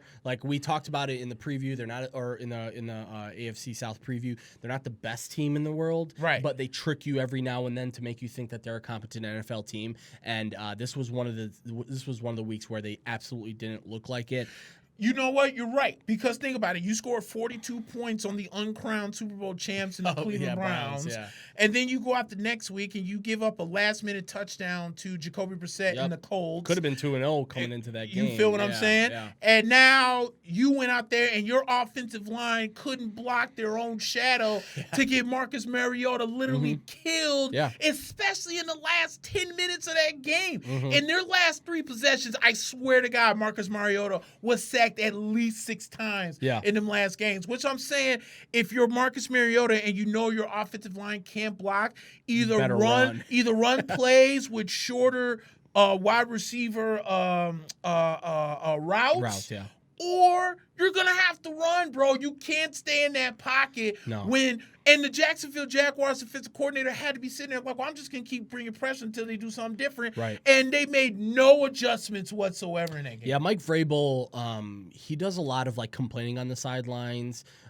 He's apparently, like, a really good players coach, I guess, but zero adjustments from either the defensive standpoint or the offensive standpoint. It's crazy, Nick. They only lost 20-7. Yeah. Like, they could – 2 touchdowns wins you the game. Right. So, the fact of the matter, like, the AFC South this year, we could be looking at 4 1-2 teams by the end of tomorrow, depending on how the Colts and the Texans do. Yeah. And it's crazy to think about, but Tennessee's still in it. I mean, obviously, it's still early in the season. Everyone's still in it. But Tennessee, you don't have a lot to be really that mad about, as UCF and Pitt is going down to the wire. There's 1:20 left, guys, in the fourth quarter. Pitt is actually down 6, but they're knocking on the door right now and have a chance to take the lead late in the game as Pitt right now. And yeah, we might be a little bit distracted, but yeah, Nick, I was I think both of us were probably not huge on either one of these teams coming into the season, but I think it became very clear that neither of these teams are, I love Jacksonville's defense. And by the way, I do want to mention this. Josh Allen, was it Kentucky that he played at in Yeah. The Giants really messed up. They really, really, really messed up. I don't care how good Daniel Jones turns out to be. By the way, he will be starting this week as they bench Eli, and we'll talk about that later when we do that preview. But, man, Josh Allen looked really, really good. He caused them to have a couple holding penalties. He was all over the field. Damn, he looked good, and the Giants really messed up no matter what happens. You know what? And I'll what you call it? I kind of wanted Tampa to take them at 5-2. Yeah. Because especially with us kind of transitioning into that 3-4, I would have loved to see a young kid coming who's worked in the 3-4. Yeah. Be that kind of that pass rusher, because I think that the Bucs fell in love with Devin White, and I don't blame them. Yeah. They did. But my thing was, if I was chasing I'd have been sitting there like, okay, hold on. This guy just fell into our lefts at 5. We need a pass rusher. We're switching to the 3-4. Why not get this kid? But I'm a reserve judgment. I know Devin White's hurt. Obviously you can't come from a sprained MCL, but we'll see. Yeah. I'm with you on that. And a lot of Giant fans, I think, are with you on that, because Daniel Jones wasn't even the number 1 rated quarterback coming out of college. You could have got him later in the round if you wanted to. And that's what a lot of people think that Dwayne Haskins was the number 1 quarterback. That's what a lot of people are like. A lot of people, especially a lot of Giants fans, were saying, oh, touchdown. Oh my God, they ran a Philly special type play and ran it threw it to the quarterback. So it's a tie game right now, 34-all with 56 seconds. Pittsburgh is at Pittsburgh, and the crowd is going crazy right now, but still 56 seconds. They're going to kick a extra point that would make it a 1-point lead for Pitt. And UCF, man, if they come back from this, UCF, I might just crown them the champions. Yeah, no kidding. Because that's be a nice comeback. But yeah, guys. But but what I was saying was the thing with the Giants. You're right. I think they kind of screwed up because Daniel Jones wasn't number 1 on a lot of people's boards. The Giants, what are they suffering on from right now? Dude, they cannot play defense. No, they can't. And it's nothing against Dexter Lawrence. It's just Dexter Lawrence. And that's it, basically. And that's it, dude. Yeah. And that defense is bad. So, yeah, they could have used a Josh Allen to put pressure on the quarterback and help that defense out a little bit. Yeah. But they didn't. They went out with Daniel Jones. And I think what's going on in New York right now is kind of ridiculous. But like you said, we'll get into that. But as far as the Thursday night game is concerned, I guess it kind of was a little bit of a doozy. Both teams couldn't run the ball. They could barely pass the ball. Yeah. Jacksonville put on a defensive display. Mm-hmm. And the offensive line of Houston is just Houston of Tennessee. It's just not that good. Jack Conklin was getting, he's one of the better tackles in the game. And they're missing Taylor Lewan because of suspension. Right. And they were forever getting popped on holding calls the entire night. It was bad. And we discussed that earlier. You were saying how, it's tough to be a referee or something about referee refereeing in the league referee, and all these and I think I blame that on the NFL. Yeah. I blame that on the NFL because they're trying to make the game safe, but the rules are too complicated. You can't let things go. Yeah. You got to call everything. Taking you away be judgment calls, but school. also scrutinizing judgment calls. You get what I'm saying? Yeah, And dumb. it's so dumb. Yeah. And it's like I feel like we're at a point where we've taken the game out of the referee's hands. I mean the judgment out of it, not the game, but the judgment out of refs' hands. It's so, it's so based on perspective. That's why as a referee, one of your biggest jobs is to be in the position to make the best call, right? Because if you're behind the play, you're not going to be able to make the best judgment of a call, right? So if it's a judgment call, then we can't be scrutinizing. And one of my biggest pet peeves is it just takes too damn long to figure it out. Yeah. It's like if you guys just had a New York team, which they do, technically they do have a team remotely watching these games and monitoring. I just don't understand why it takes 5 minutes for you to get calls right or review something like that. It's because you got to watch the play, then you got to understand the rule, then you got to break the rule down, and it's just too much, and it's just too much on the refs, and then either someone's gonna like it, someone's not gonna like it, whatever. It's just I just think it's too much. I really hope it was something like last year, where last year the first couple of weeks were really bad, and then it sort of slowed down towards the end, and was a little bit more, a little bit fair. But yeah, UCF guys does have the football. They got sacked on the first play, so it's 3rd and 13. They're down by 1 at Pitt, 3rd and 13 with 29 seconds left. Our old buddy Aaron Craycraft says that Jameis Winston is the best quarterback next to the league to Cam Newton. Yeah, you smoke crack. Then he said they should make refs be more full-time. No, they should make refs be full-time and look to have players who don't make it become refs. Then you don't have a bunch of old-ass lawyers and stock traders refereeing games. Yeah, I'm with you on that. I mean, but I think a lot of these guys... It doesn't even matter who they are. It just matters that that their job has become tougher and tougher as Pitt sacks again UCF, and clock is running and it's 4th down, and Pitt's celebrating, but I mean, got to get to the line quickly as there's 17-16.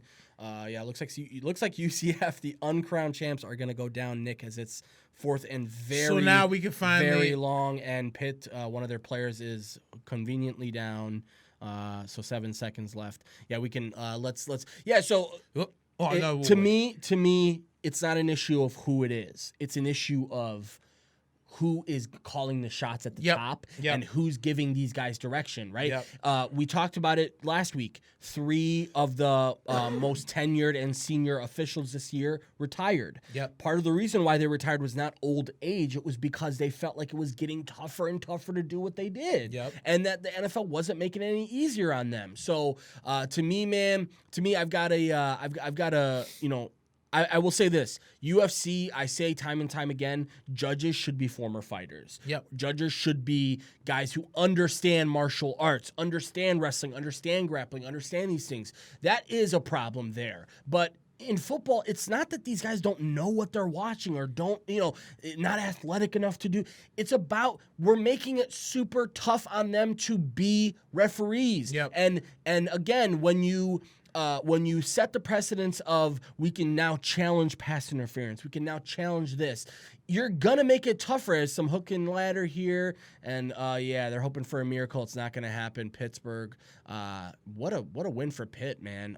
They're 1-2 on the season, now 2-2 as they win 35-34 UCF. Pretty nice win for Pitt, and got to be disappointing for the undefeated for 3 years in a row UCF team, and they are now going to drop to 2-1 on the season. Nick, let's get into the 12 o'clock window.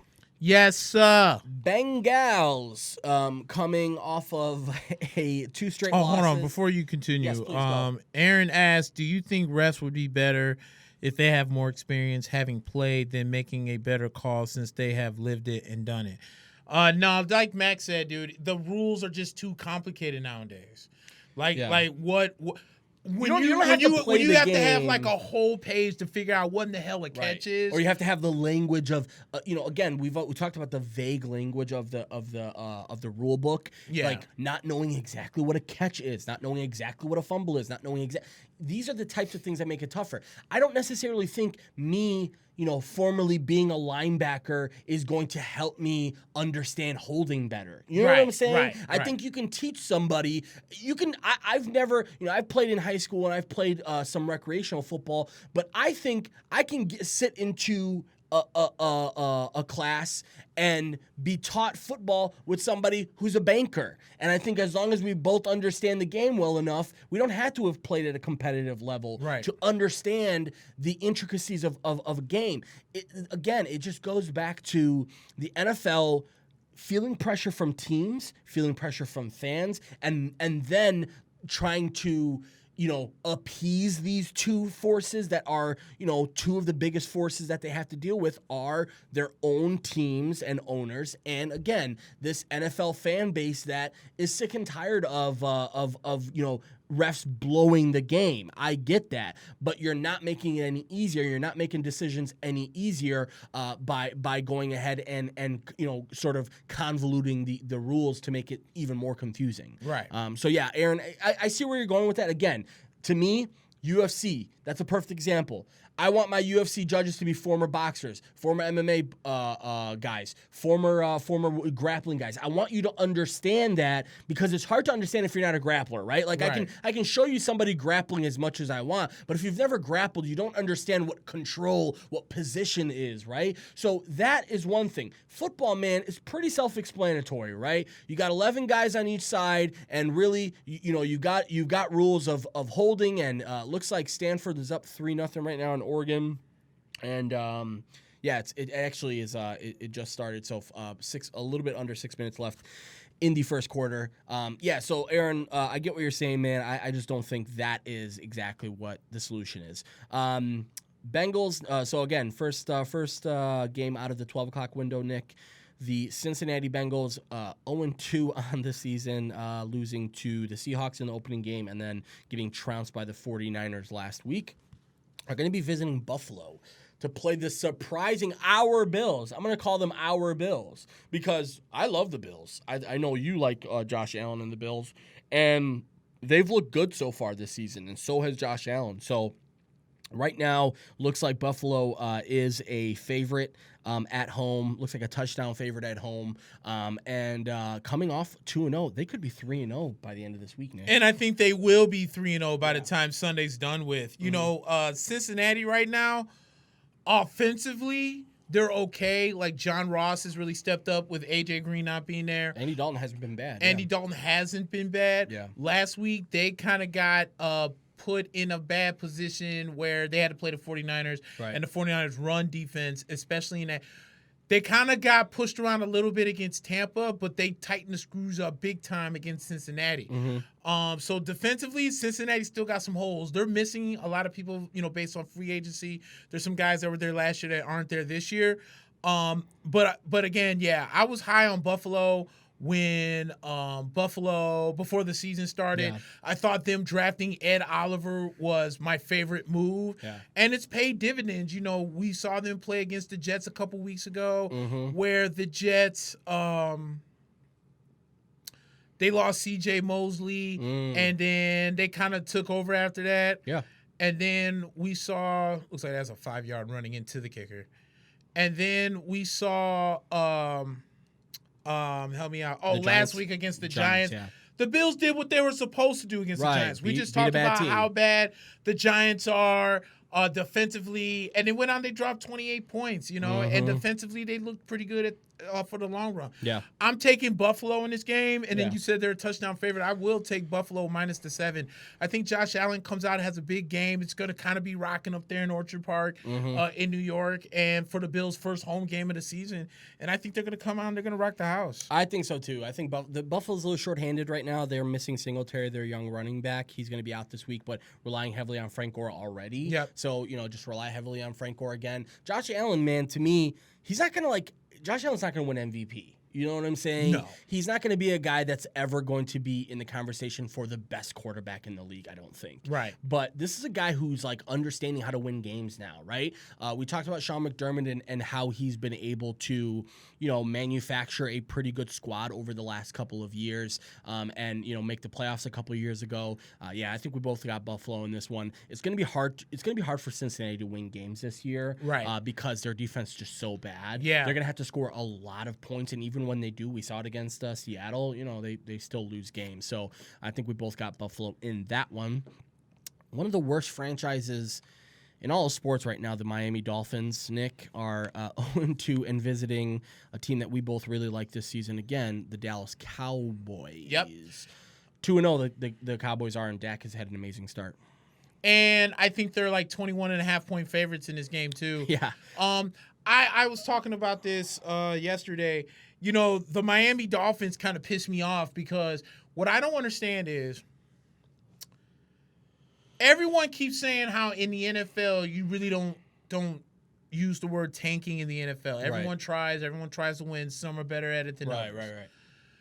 If Miami did not wave the white flag before the season started, then you must be Helen Keller, because then at that point you don't understand anything. Yeah. First, you got rid of Ryan Tannehill because you didn't want them anymore. Fine. Right. Then you turn around. And they cleaned the house in other ways too. They got rid of Adam Gase. Yeah. You bring in Brian Flores. Right. He's supposed to be this defensive guru. He was the defensive coordinator of the hard ass. You're gonna have a disciplinarian. Blah blah blah. Yeah. All this stuff, right? Then this is where the game got weird because first you trade for Josh Rosen. Right. Then you sign. Well, first you sign Ryan Fitzpatrick. Yeah. Then you trade for Josh Rosen. Mm-hmm. Then somewhere you traded Laramie Tunsil and Kenny Stills to the Texans for a first-round draft pick. Then you traded Kiko Alonso to the Saints for God knows who. For nothing, basically, yeah. Then you said Ryan Fitzpatrick is now your starting quarterback for the season. How, Sway? You gonna tell me that Ryan Fitzpatrick had that much better of a season than Josh Rosen? Right. There's no freaking way. Yeah. That right there is when I knew Miami is not giving a rat's ass about winning games. No.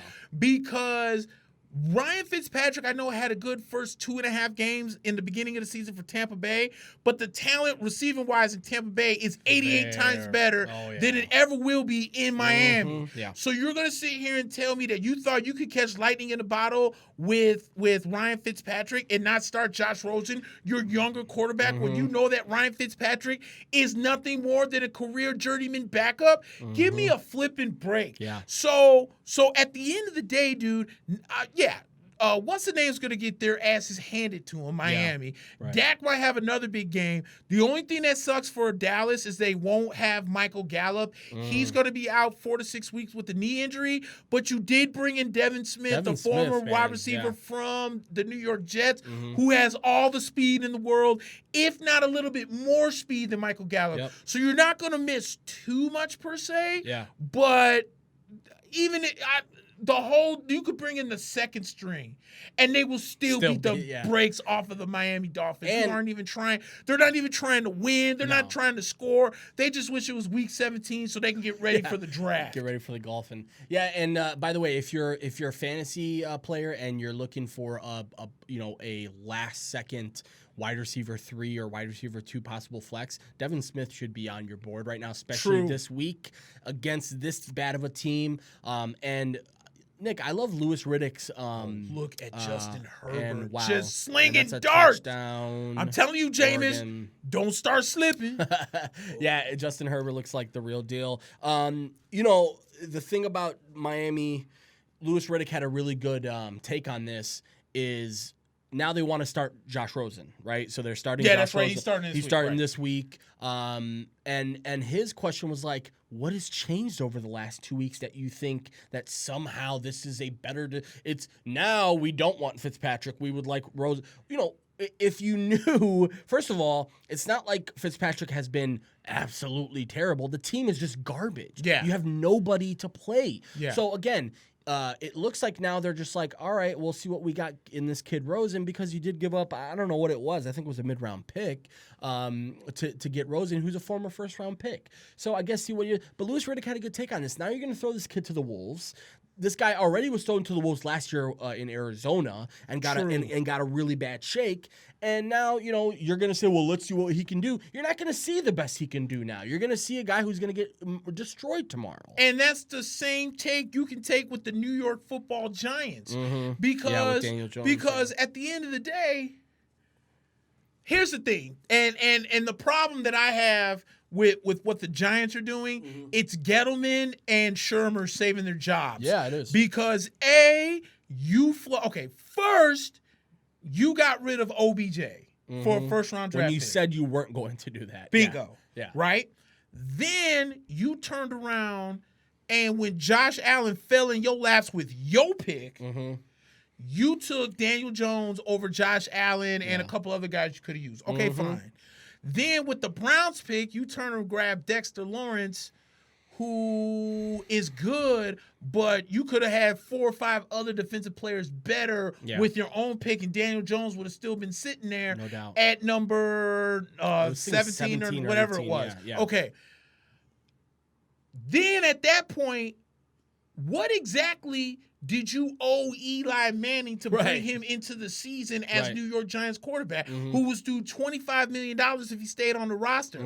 With that same $25 million, you could have paid OBJ. You could have got maybe more offensive line help because your offensive line forever sucks. Garbage. You could have went out and got you more defensive help because now you're struggling defensively. So then you go out there, you try to give Eli your brand new hurrah or his last year hurrah with the New York Giants, and instead, to save your jobs because you've been looking like total ass for the last 2 weeks, you're bringing in Daniel Jones to go up against a better Tampa Bay defense on the road nonetheless. It's a stupid-ass move. Throwing him to the wolves. Right. Yeah. So what I'm saying is, if you're the New York Giants, why not go ahead, take the L's, get yourself a offensive lineman that can protect Daniel Jones or another wide receiver that may not have the caliber of OBJ, but is a number one that Daniel Jones can rely on, and then or maybe a defensive guy that can sack the quarterback so your defense doesn't look like total crap, and not bring in Daniel Jones, who we all know looked great in preseason, and he did,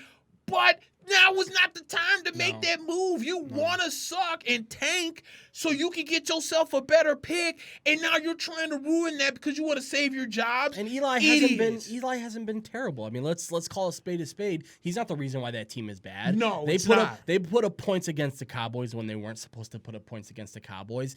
Even last week against Buffalo. Buffalo's a good defense. Yes. So to me, man, again, it's saving face, like you said. It's clearly the whole thing about Gettleman is he thinks that transparency is going to save him his job, and quite frankly, it might, because from what I'm understanding from a lot of people, the Giants are pretty much throwing away this season as it is, and that's why they said, let's just see what we got in this kid Jones. But again, you're not going to see his best now. You're going to see a guy in his first week to only have 5 days to prepare for an improving defense, an NFL defense as it is, right? And you're going to throw him to the wolves just for the sake of seeing what you have. It's kind of crazy to me. It's stupid, yeah. But the pass from the game, Dallas and the points. Yeah, Dallas. Yeah. I will say this. There is a game this week that I will take the points. That's a big spread, but I'm not going to take this one. I think Dallas is going to trounce them. Next one, Nick, we got an interesting one here. It's the Packers are going to be at home against the Broncos. Broncos started their season at Oakland and lost that game. Last week, they looked good against the Bears. They probably should have beat the Bears. Defensively, they look good against the Bears. Probably should have beat the Bears. And honestly, Nick, Joe Flacco's not that bad. I have to say that. I have to be the first one to say that, I underestimated Joe Flacco a little bit. He still does have a little bit left in the tank, and his receivers are pretty darn good. If they would just catch the damn ball, I think they would be okay, and they were, close to it against Oakland. We talked about all the drops that they had, but yeah, they did drop that game last second against the Bears, and then the Packers are now 2-0, coming off a pretty impressive win against the Bears in the opening week, and then beating up on the Vikings last week, which I know the Vikings. I don't have huge expectations for the Vikings this year, but they ran the ball damn well in the first game, and in the second game, maybe the Packers defense is better than we give them credit for at this point. Yeah. And by the way, the Packers are 6-point favorites. Or 7-point favorites at home. Yeah, the thing with I think the thing with that's my takeaway with Green Bay. Their defense is a lot better than I thought it was going to be. Yeah. And with Green Bay, actually with Denver, does Von Miller even have a sack this year? No, he doesn't. By the way, their whole defense doesn't have a sack this year. Bingo. Yeah, so it's something. rough. Yeah, something needs to give. I thought that I know Bradley Chubb came close last week of getting Mitchell Trubisky, but your big two studs are not getting sacks. You're not getting pressure. I mean, you're doing the little things, and I think the Bears right now are just bad offensively. Really bad. So I think that really played into how well Denver looked defensively against the Bears. Offensively, I'm with you. They got to open up the playbook and go downfield and stop being so tentative. I understand it's Joe Flacco, this, that, and everything else. Philip Lindsay's one of the better running backs in the game, and he's so elusive and he's so small behind the tackles. But dude, you still have Emmanuel Sanders that still has gas in the tank, and Noah Fant is decent. Damn good, and for some reason they just seem so tentative on offense. Yeah. And the only sad thing is you're gonna pick a wrong time, because I think Green Bay's defense is really good. With them having Aaron Jones and Jamal Williams being better running backs than what they were last year, it's taken a little bit of pressure off of Aaron Rodgers, and you see that offense is kind of starting to run a little smoothly as well. Yeah. I think that Green Bay kind of beats up on Denver in this game, and the only way I think Denver has a chance is if one of the two big studs gets to the quarterback. This is why you brought Vic Fangio in here, because of what he did with the Bears defense. And if Von Miller and Bradley Chubb have as many sacks as I do, and I don't play in the NFL, there's a problem. And as many turnovers too, Nick. That's a huge thing. Yes. It's Vic Fangio's defense is big on turnovers. You need turnovers. They're a bend but don't break type defense. Right. And when you can't get turnovers, you're gonna break, more than you're able to bend. So I quite frankly, Nick, I think this might be a sneaky game for the Packers, and here's why. Here's why. Because I just think the Bears' offense right now at this point, we might just be able to say that we're not a very good offense. Yeah. We'll see again against how they progress over the next couple of weeks, but we might be able to say they're just not a very good offense. And Minnesota, they run the ball a lot, and when they struggled against the Packers last week, but quite frankly, I still think Packers are untested, and I think the defense of Denver is going to keep them in this game. So I will take the Packers, but this might be an interesting one, more interesting than we think, just simply because they're due. Denver's defense is due right now. Right. They just need a couple of turnovers to get the thing going. But yeah, I'll still take the Packers, especially when they're at home, and Aaron Rodgers is really good at home. So the Falcons, Nick, are going to be visiting the Colts. The Colts will have their first home game of the season. Both of these teams are 1-1. The Falcons played a terrible game in Minnesota the first game, and then played Sunday Night Football last week against Philadelphia and won the game. Fortunate they won the game. Philadelphia just doesn't look very good, and we both talked about it in the previews. They're pretty overrated at this point because, yeah, I get it. They had injuries. Alshon Jeffrey went out. Deshaun Jackson went out. But Wentz didn't look very good at some points, and then their defense looked beatable, very beatable, especially like that long Julio touchdown. You got to be embarrassed if you're a defense and you give up that touchdown. If you're also the Philadelphia Eagles, you're a little PO'd because that was an illegal block in the back that did not get called. Yeah. That was a clear illegal block in the back, and it sprung Julio to get that touchdown. Yes, I do agree that they should have done that. They should have done a better job of whatnot, but some of that is not their fault. Yeah. What also is not the defense's fault is when Carson Wentz finds Nelson Aguilar wide open and you drop a wide open and you can't catch a wide open touchdown. Yeah, man. So I think that Atlanta was fortunate because Atlanta looked like hell too. Matt Ryan threw some interceptions in that game when I was thinking, like, seriously, dude? He looked bad, dude. He almost looked like Jameis throwing some of those picks. He's got 5 touchdowns and 5 interceptions in 2 games. Exactly. And he did not look that great at all. And when it comes to Indianapolis, the heart won last week. Yeah, that's true. They hung in there and they played gritty and they were doing this and that, and finally, veer off with a win against Tennessee in a game that I thought was damn near over. Yeah. And when I looked back up and I saw that they had won, I was like, hold on, let me take a look and see how they won. And it was very impressive. And again, and there you go. Dude, that team, Frank Wright is such an underrated coach. I know. He's done such a great job in Indianapolis. And, my thing with Indianapolis is, first off, I'm going to pick them because I think they're a better team than Atlanta. Second off, I'm going to pick them because I need them to lose so that when Carolina, New Orleans, and Atlanta all loses and we beat the brakes off the Giants, Tampa's in first place, baby. Hell right. Because Carolina sucks. Drew Brees is out 6 weeks, so you got to take advantage of it. Yeah. And Atlanta's the most overrated team on earth. Yeah. So any Atlanta fans that honestly think that they have a shot at winning the South can kiss my sprayed nuts because I am letting you know that your team is ass. And don't think that you're good because you're not. Period. Can we cut that? We need to add that to the promo. Yeah, listen, Nick. By the way, Colts 1.5 point favorites at home. Oh, yes, sir. So to me, yeah, I think the Colts. Here's the thing. My thing about the Colts: Darius Leonard, their best linebacker, is going to be out this week. Yes. Jabal Sheard, one of their best rushers, is going to be out this week. Yes, that's something to look at because Atlanta, they make their money on offense, right? So if they can get going, especially Freeman, like. The real big thing with me is like when Ito Smith is your new sort of playmaker in the offense, you got big issues. Huge issues. Now. So and here's the thing about Atlanta. Ridley's having a pretty good start to the season, but it seems like it's Ridley and Julio or bust. It just very, very cut and dry for Matt Ryan. Sanu has become sort of this like middler guy who moves the chains for you, but he's not necessarily a guy that's in the mix for the offense anymore. And they're not really having a game plan like we're used to seeing with them, right? With the offense, they would always attack you in one way, especially when they had like Tevin Coleman and Freeman. They could hit you hard with Freeman and then bring in Coleman to finesse you. Now it seems like they have no rhythm if they can't run the ball, and they just can't run the ball right now. I got the Colts in this one. Yeah, too. And you also remember that was the Kyle Shanahan way of doing things. Yeah. Kyle Shanahan was the king. When they were up 28-3 in the Super Bowl, it was because they were running the ball so effectively against the Patriots.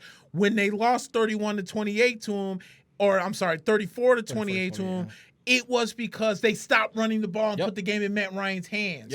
So, and Dirk Cutter is for whatever reason so against wanting to freaking run the football, where if he looked at the years that he was in Tampa Bay, the year they went 9-6, Doug Martin had the best season of his career. So whenever Dirk Cutter puts his ego to the side and says, okay, maybe I should rely on my running backs, maybe we can get back to that. But until then, yeah, dude, I'm taking the Colts. I hope they beat the brakes off Atlanta so we can go ahead and take the first place. Especially at home. Yes. Nick, one of the marquee matchups of the whole week. Baltimore is visiting Kansas City. Yeah. It's going to be I think these two guys have bird magic type potential to them, and I'll say this why, right? I see that.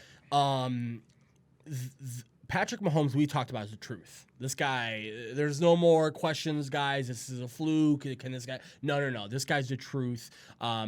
Their team goes down 10-0 against Oakland last week.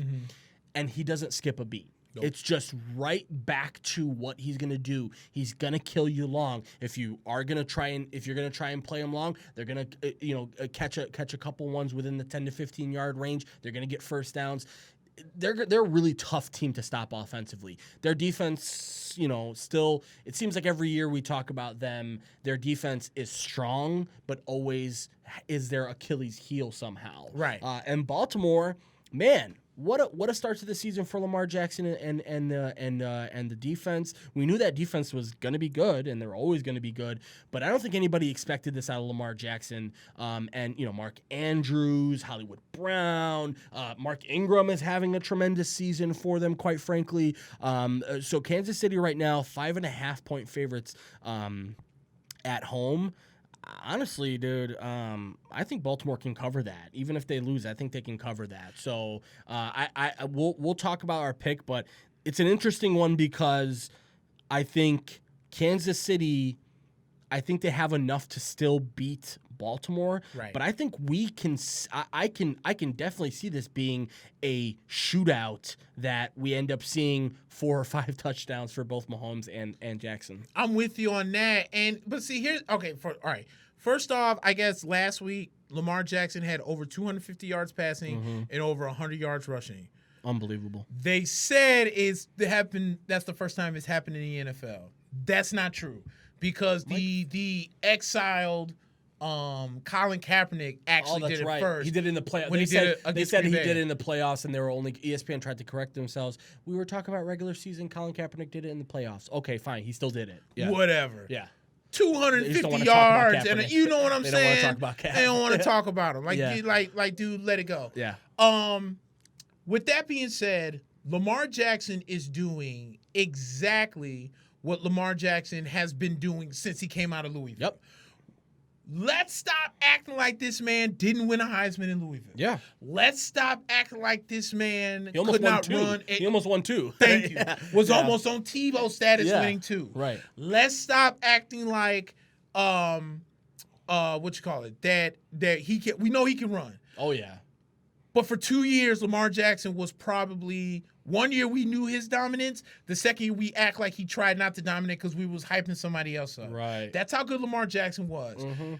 But you mentioned it. You got a nice wide receiver in Hollywood Brown. You have like you said, I didn't know how Mark Ingram was going to do in more of this kind of rush style, RPO type of offense. He looks good, though. He looks really flipping good. Yeah. Mark Andrews is really good. So now that we know Lamar Jackson can throw, and we already knew he could run, now we're starting to put it together. Baltimore looks dangerous. And now they look even smarter now that they went and stuck with Jackson. First, they looked smart by drafting him in the 31st pick because people didn't think that Lamar Jackson was a first.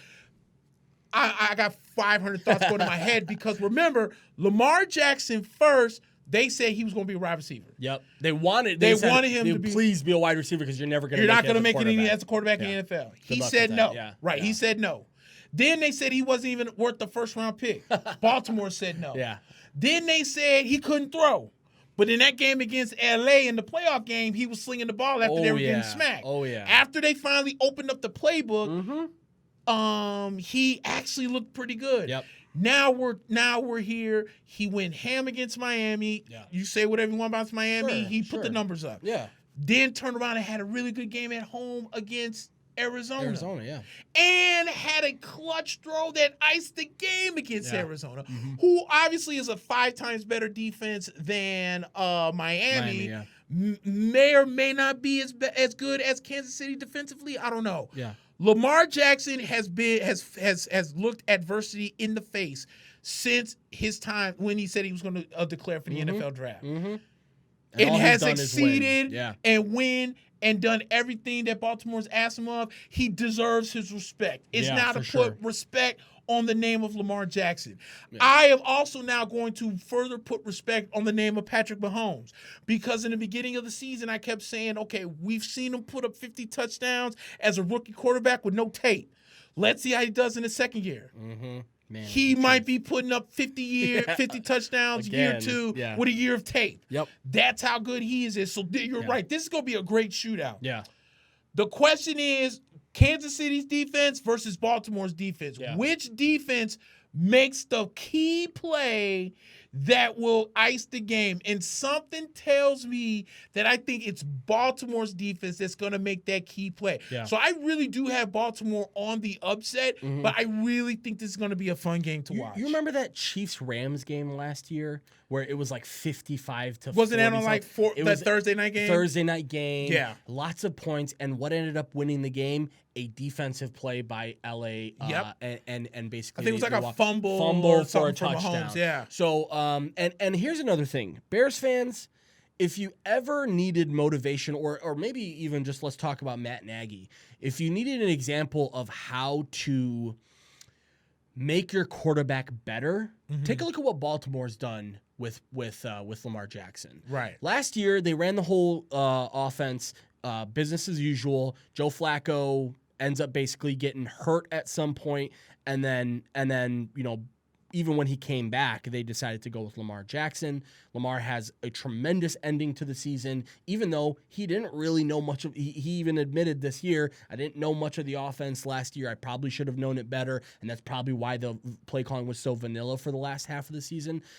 But this year, they catered the whole offense to him. Yep. And everything is made to make it easier for Lamar. Yep. Because when you make things easy for Lamar makes good plays. Yep.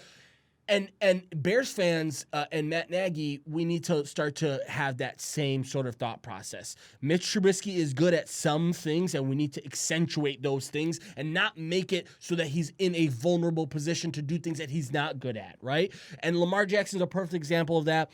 Mahomes, man, they're both at 7 touchdowns this year. They might both throw for 5 tomorrow. But Kansas City is short a couple running backs right now. Yep. LaShawn McCoy might play. Damian Williams won't play. And from what I understand right now, they, the whole thing with Tyreek Hill is still, they did okay against Oakland, but still, we're going to have to see what it looks like against a really good defense with no Tyreek Hill. I know Mecole Hardman had a big game last week. Demarcus Robinson had a big game last week. Let's see what happens. Again, Kansas City 5.5-point favorites. I take that. I take Baltimore to cover that, and I might even pick Baltimore to win the game. Yeah, here, me too. Because again, Kansas City is shorthanded right now, so you can't really underestimate what it's like to play early in the season with injuries. It's really, really hard to play a game without your starting running back or without one of your starting defensive players, because early in the season, man, it's not as easy to just throw somebody in there no matter what their talent level is. So again, I'm going to go ahead and go with Baltimore. Nick, let's talk a little bit about intrinsic marketing before we move on here. Yes, sir. All the services that you guys need are under one roof with Intrinsic Marketing. You started a business because you believe in what you do, so let Intrinsic Marketing bring your product or service to the market, guys. That's what they do best. Intrinsic Marketing has the services, tools, and expertise to make it happen all in one place. We're talking about web design, social media, copywriting, targeted ads, and much, much more. Intrinsic Marketing design, development, and hosting is all a part of this. Everything you guys need to get online, comprehensive social media management services scaled to fit your specific needs, blog posts and articles, along with sales materials, press releases, and again, guys, much, much more. Do us a huge favor. Visit intrinsicchicago.com. That's INTRINSIC Chicago.com. Also, guys, I do want to talk about our producer, Steve. Has a new podcast under the Pod River Network umbrella, guys. It's called the Local Level Podcast, guys. I'm pretty excited for this. It's basically a local podcast, guys, that's focusing on new local and small businesses in the area, and not even in the area, because this thing is just going to be focused on more local love. I think it's easy to look at life in a macro sense, but when you start to kind of hone in on some of the more specific things, you get to see some pretty cool stuff. He had a podcast, his first podcast with Mike from Reps, and really, I got to hear a little bit of it, and I'll probably end up listening to the rest of it this weekend. Mike was a really interesting, guy to talk to. So, Steve, shout out to Steve, our producer, does a lot of great work for us. So thanks so much, Steve. And guys, do us a favor, check out Local Level Podcast. That's every Friday, guys. LocalLevelShow.com is the website. Again, it's part of the Pod River Network, so it is our sister podcast. We will make sure to plug that every single week so that you guys can get a taste of the Local Level Podcast. Again, guys, every week on Fridays, LocalLevelShow.com is the website. Nick, so we're halfway through the 12 o'clock games, and we've got Oakland visiting Minnesota. Both teams hot and cold. Yeah. Right? Oakland, really good start. First game, Second game sort of came back down to earth against Kansas City. Minnesota, really good start in that first game against Atlanta, came back down to earth on the road at Lambeau. Minnesota is at home in this one, and honestly, Minnesota's an 8.5-point favorite here. Hard for me. No, I'm with that. I'm gonna. Oh, you are? Okay. Yeah, I mean, touchdown. Here's the thing. Oakland.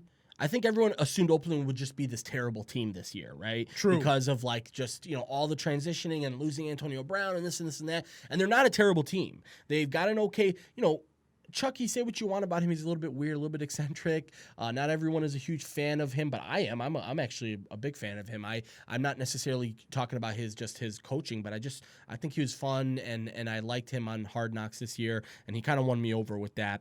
But Oakland, they put up a good fight against the Chiefs for a quarter and a half, but then again they lost, and their offense doesn't look so bad. Derek Carr looks okay. Josh Jacobs looks really good. They're able to find some traction with Tyrell Williams, and they've got a good offensive line, but their defense is just not very good, and they proved it last week against the Chiefs. And speaking of teams that passed up on Josh Allen, the great Mike Mayock went and somehow convinced what's his name, John Gruden, and Mark Davis, to draft Salim Farrell over. First of all, Salim Farrell wasn't even the best defensive end or player on Clemson that came out. Yeah. Clemson lost their entire defensive line. Yeah. He wasn't even the best one. I think he was like third or fourth best. He was the first one chosen, but basically the third or fourth best. Exactly. And I don't know, dude. It hasn't worked out. So I think that's another reason why their defense is bad. Yeah. With Minnesota's problem, and it's always going to be my problem. I'm not a fan of Kirk Cousins. I will never be a fan of Kirk Cousins. Yeah.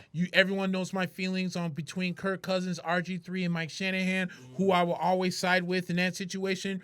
And Kirk Cousins is just an overrated piece of crap. Yeah. At the end of the day, he is stealing $89 million from the Minnesota Vikings. I can't believe he got that deal, and the only way that this team runs any well is – Gary Kubiak loves to stretch zone runs. Mm-hmm. And the only real offensive play they had last week against Green Bay was the one that worked for 75 yards. Dalvin. Outside of that, they didn't do squat. Why? Because Kirk Cousins sucks. Yeah. But the point is, I think that the game that they won, the ball was out of Kirk Cousins' hands and in Dalvin Cook's, and they won the game. Yeah. Last week, they had to use Kirk Cousins. It didn't work. This week, I think they use Dalvin Cook a lot more. They're at home. I think they're going to run the ball a lot with Dalvin. Yeah. I like I like Minnesota. Yeah, I do. If you guys ever need an example of what me and Nick talk about when it comes to Kirk Cousins, just look at the tape of last week's game. Yeah. And how many chances Minnesota had against that Packers team, which we did talk about the Packers briefly, and we just basically kind of glossed over the fact that they won the game, but it was close. It was. Minnesota had a chance towards the end of the game, and what happens? Kirk Cousins just loves to turn over the ball. He just loves to turn over the ball. So shout out to Kirk Cousins' agent for getting him that deal, man. You deserved every cent of that commission because Minnesota is going to be, I think, at the end of this year, looking at how can we get out of this? Yeah, and on top of that, big kudos to the Minnesota Vikings for being a bunch of idiots and giving them that deal in the first place. Yeah. And when you can trick a team to give you that much money, you do it. And Minnesota's stupid enough. Minnesota was desperate. That's what it was. Yep. Right? They were desperate. They're like, we can't. They saw their window sort of closing on the defensive side of the ball as we're watching Oregon now score another touchdown by Justin Herbert. And Oregon is looking. And it's just out here throwing darts. Yeah, and that was a beautiful throw, 10-play, 80-yard drive for Oregon here. So I'm going to go ahead and take Minnesota too, Nick. Yeah, I'm taking Minnesota. I think Oakland might be able to cover that spread though, because 8.5 to me, man, Oakland has a chance to run the ball. If they can run the ball and keep scoring and get turnovers, they'll have a chance to be in the game. I just think Minnesota will probably run it right through them. So, Nick, another 12 o'clock window game. The Jets 0-2, coming off of giving up a win against Buffalo in the first week, and then second week just looking really bad with no Sam Darnold, and there's no other adjective you can use. Just bad. They were just bad. Well, terrible, ass, horrendous, garbage, and awful. Sam Darnold was out, and I get it, but they just bad. I think even if Sam Darnold was in it, they would have lost that game. Yeah. Because all right, let's. This is probably another one of the games we shouldn't probably spend too much time on. But let's go and call a spade a spade. Adam Gase is not a head coach. No, he's not. He's an offensive coordinator. He's an offensive coordinator at best. Mm-hmm. He's not a head coach. No. And my question is does he even survive when the season's over with? No, I mean, come on. Here's the thing: you gave Todd Bowles a couple of seasons, but like every single year was like Todd Bowles might get fired, Todd Bowles might get fired, Todd Bowles might get, but he was actually showing progress. Yes. Right? And Adam Gase hasn't showed progress in 2 games. Actually gave away the game in the first game against Buffalo. And then this game, it's not like they were in it for very long, but they just really couldn't really do anything. Trevor Siemian, Northwestern product. I'm a fan. I got to watch him when I watched Northwestern. Played in Denver for a year. Played in Denver for a year, then backed up Kirk Cousins in Minnesota last year. Got the news that Sam Darnold had kissed the wrong girl, had mono. He's going to be out for a month apparently because even though mono you can recover quickly, I think they said that your spleen enlarges for a month. Yeah. So if you have a lacerated spleen, you could die. Yep. So Sam Darnold might not play for another month and a half. And yeah, it just looked, and I will say, Cleveland didn't look very good. They looked okay. Yeah. But that long touchdown for OBJ, and then they had another one that was a Nick Chubb touchdown. Yep. But otherwise, Baker Mayfield didn't look that great. No, he threw didn't. a couple interceptions or one interception. But yeah, I think, Nick, it's not going to be really tough. Here's what I will say. The Patriots are 21-point favorites here. Yeah. I will say this. The Jets do play the Patriots really tough every year. I get it. I don't like saying that either, guys, okay? But I'm just saying the Jets, typically speaking, know who they're getting when they play a Bill Belichick team. So what I'm saying is they're going to lose this game. But they might surprise a couple people, and it might not be a blowout the way people are thinking it's going to be a blowout, meaning 21 or 28-point game. I think this is a team that has – now, C.J. Mosley, I don't think is going to play this week. Actually, no, I'm sorry. He's been taken off the injury report. It looks like he will be playing this week. Quinnen Williams is doubtful. Jordan Jenkins is out for them. But remember – the Jets looked really good with C.J. Mosley in the middle in the first game. When he left, they collapsed. He'll be back this week. So, give or take, I'm not sure it's enough to win them the game. But this is the game I was talking about earlier where I was saying maybe, depending on if the price is right, you might take the Jets to maybe try and cover that for you. Yeah, no, I will take the Patriots minus the points, dude. The Jets are Luke Falk is starting at quarterback. That's right. Yeah, you can't can't really underestimate. I almost clown ESPN right now because they just said that Joey Harrington was a Heisman finalist. I thought he won it there. He didn't win it there. I think what's his name did. Mariota or no, I think it was the Nebraska quarterback Scott. No, was it Scott Frost or was it? I need to find out now. Yeah, please Google that first because both of us will go crazy. I'll get into the next one, Nick. Here it's Detroit. It's going to be at Philadelphia. Both teams, obviously Detroit won last week, but they tied against the Cardinals in the first week, giving up. Eric Crouch. Eric Crouch. I knew it was a Nebraska quarterback. I just named the wrong one. But Harrington ended up getting selected first overall by the Lions. Third. Right? Third. Okay. Yep. Yeah. So sorry about that. Lions are going to be visiting the Eagles. Lions pulled it out against the Chargers last week at home. Honestly, the Chargers, man, we talked about this. They have a lot of identity problems right now. They don't know who they are. Melvin Gordon, not playing. I get it. Austin Eckler's okay and he's good, but Phillip Rivers didn't look that great. Their defense didn't look that great. Their kicker got hurt. Kicker gets hurt, and they have their punter, playing kicker right now. So, Detroit right now is a slight underdog. They're giving, it's minus. Philadelphia's -5 right now. So, Philadelphia looked bad, I think, at some stretches against Atlanta. They did. And that's the only reason why I'm like, okay, this might be a competitive game that's going to be tough to call. And also, keep this in mind. Detroit right now has a lot at stake in this game, and pretty much all NFC North teams have a lot at stake in this upcoming game, right? Because the Bears want to make sure to try and get to above 500 and try and keep themselves without. Obviously, we play Washington on Monday night. I think both of us think that Washington's garbage, so I think hopefully the Bears will pull that out. But we could be looking at a 4-team race in the North this year, and it all starts right now. Yeah. So Minnesota has a big game, but this is a big game for Detroit because if they can pull this one out, they're 2-0-1. They're technically let's call a spade. They're technically undefeated right now. Yep. So yeah, this is a big game for Detroit. But I simply think Philadelphia. One thing that they were able to do last year was have a tough start and then sort of get back to what they did well. And I think we'll start to see that today or tomorrow, rather. I think right now, Philadelphia, they're not running the ball the way that they should be. Miles Sanders doesn't, like, everyone thought Miles Sanders, he backed up, Saquon at Penn State. He's really underrated. And, all you heard from all these fantasy gurus was, man, Miles Sanders is going to be, he doesn't look good. Jordan Howard doesn't look good. Right now, they don't really have an answer running the ball. And quite frankly, give or take those long touchdowns from Deshaun Jackson, the offense hasn't really looked all that great in the first 2 games. I like Kerryon Johnson a lot in this game. I think they're gonna ride him a lot because Philadelphia showed last week that if you can run the ball effectively, you can probably beat them. And even though Atlanta wasn't able to run the ball effectively that much, if they would have, I think they would have won that game by 14 points at the very least. Yep. So yeah, Detroit again. Philadelphia 5-point favorites right now. I'm gonna go ahead and run with Philadelphia in this game. I think it's a bounce back game for them. If this game was in Detroit, I would take Detroit.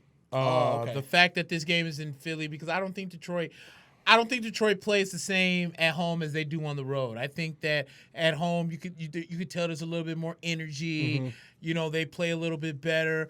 I know they struggle for the most part, but that throw from Stafford to Joey Galladay for what ended up being the game-winning touchdown was an absolute rope dart, and it was a great catch by Kenny Galladay. At the same time, too, though, the thing that I love about Philly when they lose is that I follow that EDP 445. He's hilarious, yeah. Oh my God, here's the funny thing. You can talk so much smack about him. The dude knows his Eagles, and he was absolutely right about a few things. First, Nelson Aguilar, for all the hype that's around him, I know he had every right to get cussed out from dropping that sorry ass pass. And like EDP said, the funny thing about Nelson Aguilar is everyone gave him this big free pass because he showed up in the Super Bowl against the Patriots. What has he done since? Nothing. Yeah. So why do we keep him on this team and whatnot? And I was like, dude, that is a very good point. Former first-round pick, too. Right. It's crazy. Then he went on Deshaun Jackson. He was like, here's the thing about Deshaun. Dude, Deshaun Jackson is the same thing that I make fun of, what's his name, for so much. Torrey Smith. He's just a fly route guy. That's all he can do. Just run the go. He is not. See, there's speed guy. Okay, Adam Humphries in Tennessee when he was in Tampa Bay was a possession guy. He was one of Jameis' favorite targets, especially when Godwin and Evans recovered. Joey Galloway, when he was in Tampa, he was 5'11". He had speed, but he was a possession guy. He was a guy that they knew could get open and whatnot. Yeah. A guy who, thank God, we haven't brought up on the show because I'm sick and tired of talking about him, Antonio Brown. Yeah. It's like 5'10", 5'11" himself, but he's such a great route runner and knows how to get open. Right. Deshaun Jackson is just a fly route guy. Like runs. Does this guy know how to run an in route? Do you know how to do a post route? Like, do you know how to actually get open and get 15 yards? No, you're all or nothing for the most part, or you're a screen pass. Yeah. And that is what I think EDP was tripping about. It's like, dude, you're supposed to be a guy, especially when Alshon is out, and especially with, and while you were in, you weren't jack-ish the entire game. So I understood his frustration, and you're right. And he said the same thing about Miles Sanders. Like he said, just because your last name is Sanders don't mean that you can dance around the hole. Dude, hit the hole. Run through the hole. Here's a really tough part about being extremely athletically gifted running back. Mm-hmm. You think that your gifts are more gifted than the defense is. Right. And chances are in the NFL, you're wrong about that. Right. That's why the NFL chews up and spits out running backs the way it does. Because Saquon is, I hate to break it to you, Saquon's once in a generation. True. You know, there's not a lot of guys that are going to come out over the next year that you're like, he's Saquon. No. Miles Sanders, you need to understand that, especially in that scheme where they're depending on offensive linemen getting really good jumps and powering through the defender, you've got to hit holes, man. And he just hasn't been able to do that. And quite frankly, right now, Philadelphia is a little bit desperate, might I add, because they sort of feel the pressure of the Cowboys right now. They should feel the pressure of the Cowboys right now because the Cowboys are legit. The defense is legit. The offense is legit. And by the way, Dallas was holding back Ezekiel Elliott the first 2 weeks. They didn't want, he wasn't exactly on a snap count, but they just didn't, they said that they wanted to give him 80% of his workload max. Mm-hmm. We're going to start to see Zeke eat over the next couple of weeks, and they're going to catch their flow. And what better team to do it against Miami? Miami, exactly. And I might be wrong about this, but I think they play the Eagles in the next couple of weeks too. That might be a tough one for the Eagles. But yeah, I'm going to go ahead. The only reason why I'm going to go ahead and take the Eagles in this one is just simply because they're at home, and I think the Lions right now are defensively are not really where they want to be. True. 3 o'clock window, Nick. We've got an interesting game here. It would have been interesting if Cam Newton could stay healthy, but the 0-2 Carolina Panthers looking like they are going to be heading to a rebuilding season later on this year. And we said it in the preview, Nick. I said it, and you said it 1,000 times. The team goes where Cam Newton goes. Cam Newton is on the bench right now. I think the team will be on the bench soon enough. But they are playing Arizona at Arizona. I'm impressed with Arizona, Nick. Yep. I can't lie. Listen, Kyler Murray is not perfect right now. He's not exactly where you want him to be performance-wise, but the guy looks like a competent NFL quarterback in his first 2 games. That's pretty damn good for a guy who's right now outmatched physically. It's hard not to notice him being outmatched physically against defenders. It's hard to see over. Listen, I get it. There's guys who have made it in the league at 6 foot, 5'11", stuff like that. But man, he looks really tiny behind that offensive line, and it must be hard getting stuff across. But he's had a good season, I think. You know, they've done their best.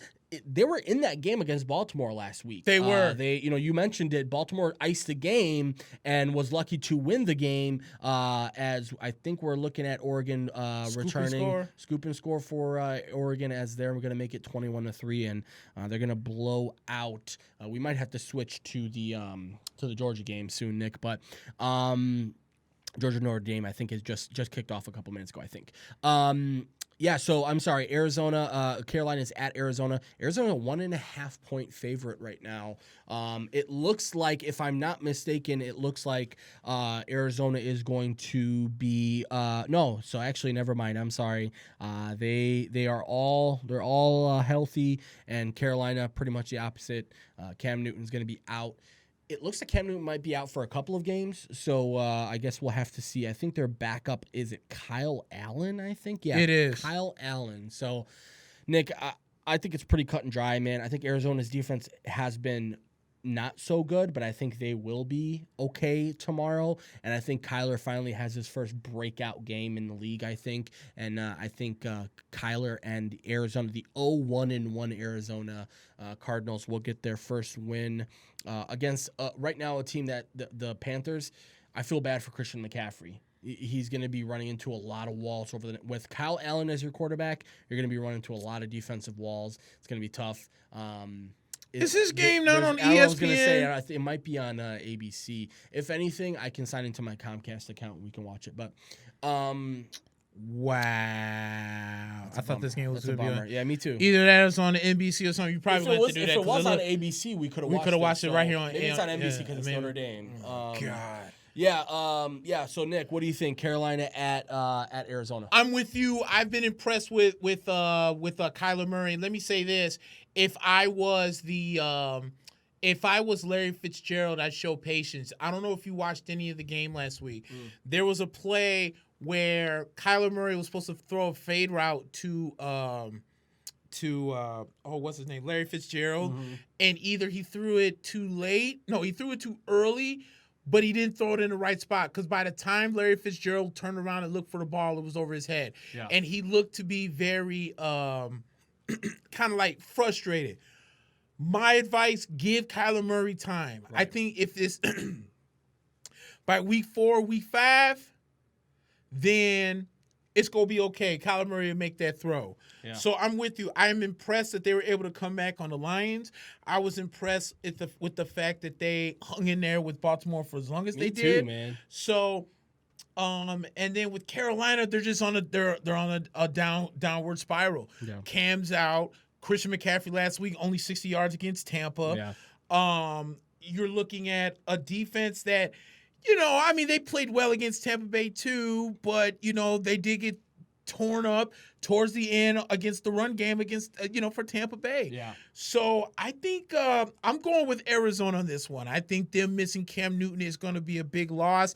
I think Arizona's going to stack up the box against Christian McCaffrey, and Christian's going to have to try and beat him. And my thing is good luck with that. It's not going to be easy. But I think Arizona comes out with their first win. Yeah. And I think Carolina falls down to 0-3, which is going to be unfortunate because, like I just said earlier, with Drew Brees going down, it kind of makes the South wide open, and you want to try and get that win so you can stay in contention with the NFC South. But I just don't think Carolina has the firepower right now. Yeah, no, it's hard to imagine a scenario where Carolina can win this game without Christian McCaffrey going absolutely off. Exactly. And again, their defense isn't very good as it is. So I think me and you or you and I are both on the same boat on this one. Nick, I've got a game that's going to be near and dear to your heart. Yeah, please, let's see if we can get in there. I think we're having a problem with the flash player. Can you follow those instructions for me, Nick, as I jump into the next game? It's wanting us to allow the flash player, and I'm not a very technically savvy guy, but there is some instructions over there. Nick, let's move on. The New York Gigantes are going to be facing your Tampa Bay Buccaneers. Possible first place Tampa Bay Buccaneers at the end of the day tomorrow? Yes, sir! As we mentioned, Daniel Jones in his first ever NFL game, or I guess first ever NFL regular season game, will be against your Buccaneers. Bucs are 5.5-point favorites right now, which it's hard to argue with that, especially given the fact that right now you're getting an unproven quarterback, and I feel bad for Saquon Barkley over the next couple of weeks, because if you thought dealing with Eli Manning's limitations is bad, just imagine what it's going to look like when you've got a rookie quarterback who's never played before. So we may be looking at Saquon. Saquon, all you Saquon fantasy owners, be careful with this game, because this could be a dud if Tampa Bay gets their way. And hallelujah, we are in. Oh, this game's on flipping CBS. And now we have to connect to due to licensing agreements. What? Due to licensing agreements, some content can only be viewed on your in-home Wi-Fi. Fuck off. Man, hold on, dude. If this game's game's on CBS. I got this. On CBS, okay, I got this. Check it out. All right. Yeah. So Nick, I'm probably gonna be able to guess who you got in this game tomorrow. I think we both got the same team. This is gonna be a big game for the Bucs, man. You've got you're gonna be missing a couple of defensive guys. Devin White is gonna be out this week. I know that right now. Jesus. And it's another reason why it's gonna be a big game is Tampa Bay is gonna have to you want Jameis to start to eat, right? Like, he hasn't been able to have the type of performances that you've liked. I mean, 2 touchdowns and 3 interceptions to start the first 2 games, but he did get a win. Chris Godwin looks really good, and quite frankly, the defense, I think they should be able to stop the run in a decent enough clip to win the game. So I will take them in this one. Like I said, they're 5.5-point favorites, and I think actually. Is it playing? Is it? Are we good? Oh yeah, dude. Thanks, brother. Yes, it is. It is. Okay, good. We're golden. All right, yeah. So Nick, I don't even know why I'm asking you this. Who you got? All right, yeah, no, my fault. Yeah, no, I'm taking. I am taking Tampa. Yeah, please. But let me give you guys an insight. All right, yes, Jameis 2 touchdowns, 3 picks. However. Mm-hmm. Looks are deceiving because, remember, he didn't throw a pick last week. That's right. All right. Now, I was thinking about this because I was reading an article. Well, actually, a Bucks fan. I got like hundreds of Bucks fans. I'm finding them all over Facebook now. I love that. And they what'd they do? Oh, I know what happened. So somebody put up on one of those Bleacher Reports or one of those little side reports on how Daniel Jones could have a big game against Tampa Bay's defense. And it made me upset that was said. This is not the same Mike Smith defense that it was a year, 2 years ago. Yeah. Where we were giving up yards and points at an alarming rate. Right. B, do you know that the Tampa Bay Buccaneers are one of 3 teams? For the life of me, I can't think of what the third team is, but it's Tampa, New England, and there's a third team that has not given up a touchdown in the red zone all year. Wow. The Buccaneers last year were dead last in touchdowns given up in the red zone. So last year we were dead last. This year, one of 3 teams that haven't done it. What is happening to the Buccaneers right now,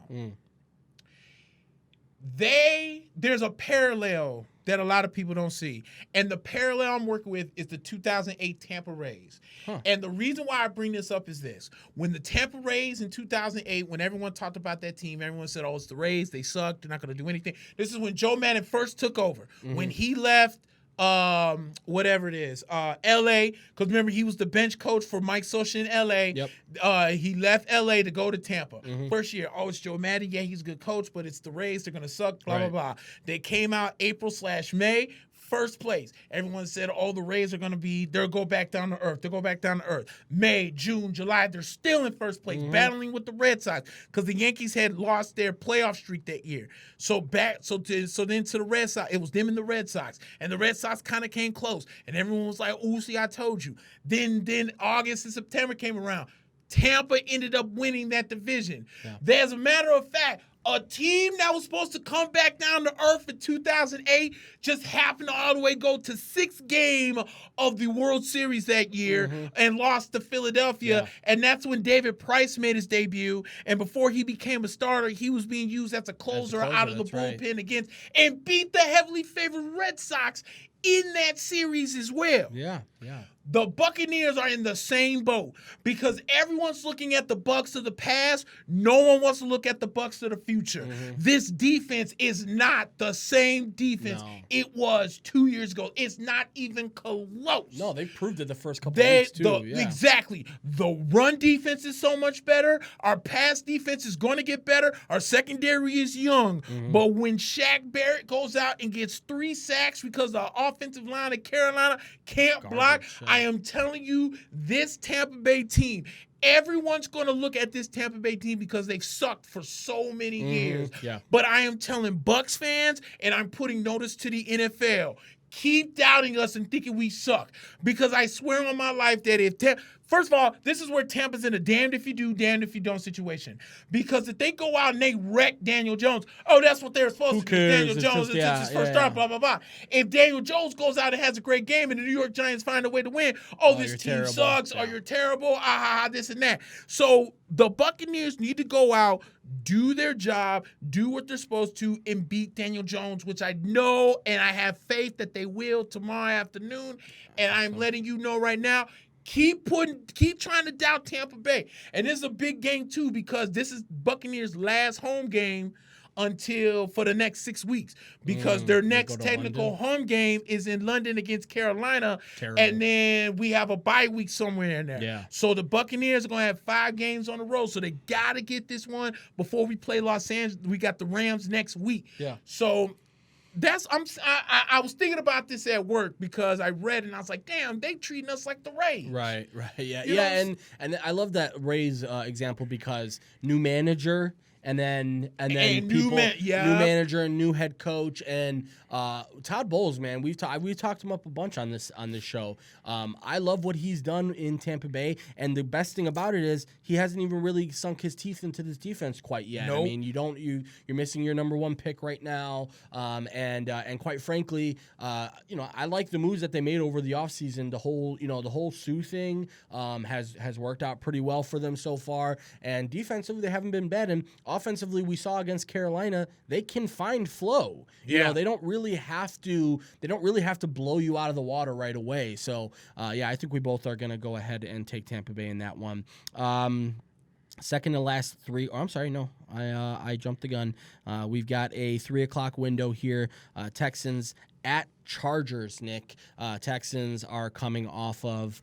They're 1-1 right now. Obviously, they had that game against the Saints, and that they were able to take in the opening game. I'm sorry, they lost in the last second in the opening game, and last week were able to take the game against the Jaguars in a close affair. And again, Jaguars, put some respect on the Jaguars' name right now. That defense, has ever since that first game, since then has been pretty good. Right now, it looks like the Chargers are 3-point favorites at home.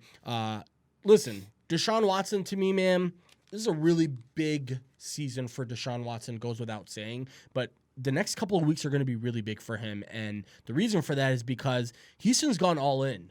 Bill O'Brien's gone all in. We talked about them not having a GM and Bill O'Brien basically taking on the role himself. He was apparently the mastermind behind the Laramie Tunsil trade and the Kenny Stills trade. He's the one who was so willingly, apparently, from what I read, Houston's leadership was not too crazy about giving Clowney money, but they were gonna do it if they had to. Right. And Bill O'Brien basically said, no, we don't need him.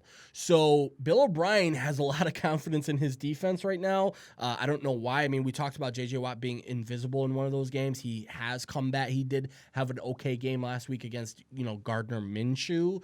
But man, Deshaun Watson has a lot to prove now.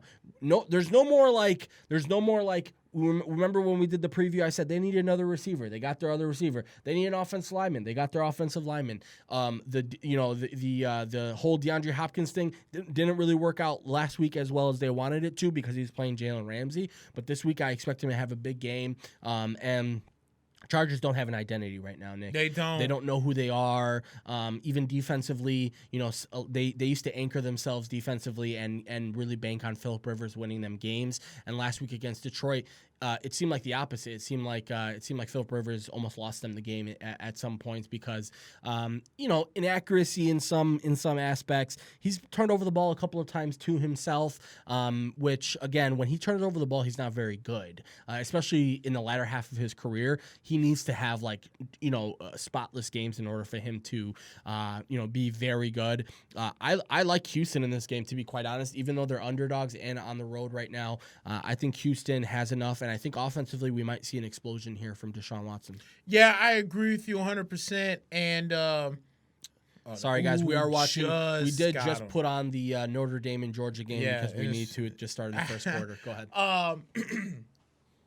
If you look back at that Chargers-Lions game in the interception by Phillip Rivers, they showed the replay from the Madden view. That's why I call it. Yeah, the all 22.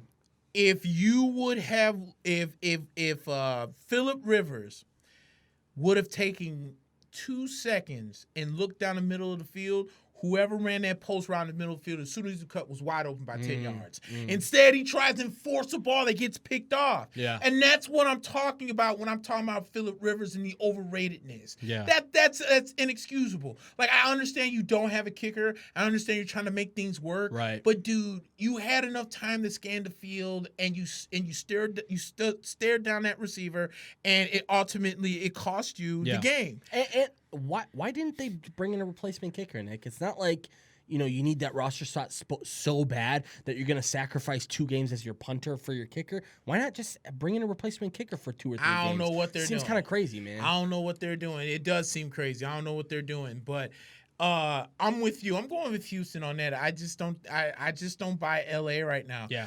I don't trust their defense to hold games for the most part, and until Melvin Gordon comes back, I don't trust the offense right now. So it's gonna be tough. Yeah, it's gonna be tough.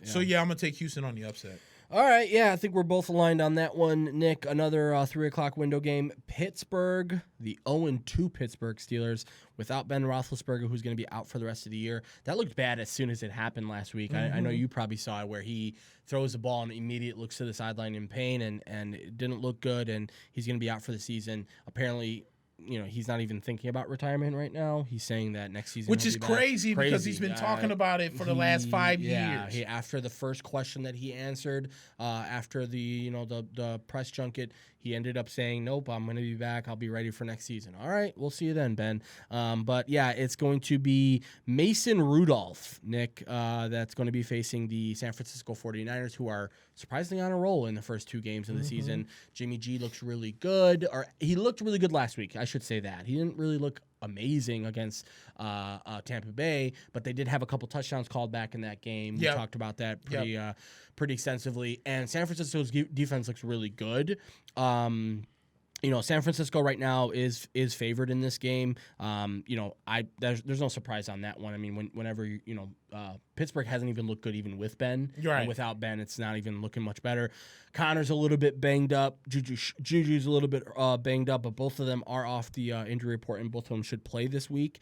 But again, Mason Rudolph against Jimmy Garoppolo, and by the way, it is 6.5-point favorites are the 49ers. I have a hard time thinking of anything else except the 49ers taking this game. Me and you both. Whether or not it's a blowout or a close game, fine. I'll give it to you because Pittsburgh's defense, looked a little bit better last week. But yeah, no, I just don't think Pittsburgh's ready. And we said this before the season. Pittsburgh's like in a position where if they don't win this year, it might be rebuild time. It might be bye-bye Mike Tomlin time. So, we'll see. 4th and 2 here. Notre Dame. Oh, my. And He dropped it. 4th and 2, Notre Dame was rolling out there or scrambling and fumbled, and now they give it up on down. So, Georgia, still a scoreless game. I don't know why they went for it there, Nick. But, yeah, anyways. Because Brian Kelly be on that dumb nonsense Yeah, sometimes. And I guess they're in enemy territory, so maybe, and not really close enough for a field goal, but still, maybe just punt the ball and play field position against Georgia. But anyways, yeah, Jimmy G, man, I have him in fantasy, and again, he didn't have the greatest game in the first game, but last week looked really good, and I expect him to look at Kyle Shanahan. Can't say enough about what this guy has done. Yeah. Again, lots of injuries the last couple of years, but this year he has this offense looking legit, and this defense is stacked right now. They've got especially tons in the of front seven. Front seven is really good, and I think they'll improve. Richard Sherman's a vet, and I think he'll end up keeping their head above water in the secondary. I like San Francisco. Yeah, me too. The thing I want to talk about with Pittsburgh is they did make a trade with the Miami Dolphins. That's right. They traded a first-round draft pick for Minkah Fitzpatrick. I don't like the deal. I don't like the deal because if Big Ben is still there, then maybe. Right. If he's not there and you suck, now you just gave a first-round draft pick. Possibly top 10. Possibly top 10. Excuse me. And you're right. Yeah. And what kills me is people like, well, Minkah Fitzpatrick is a top talent. Like this, somebody tried to tell me that this quarterback class is coming in this year is not that great outside of Jacob Fromm. And I'm like, that's how I know you don't watch football. Jacob Fromm is he's in the bottom 6 as far as the quarterbacks coming out this year. Thank you.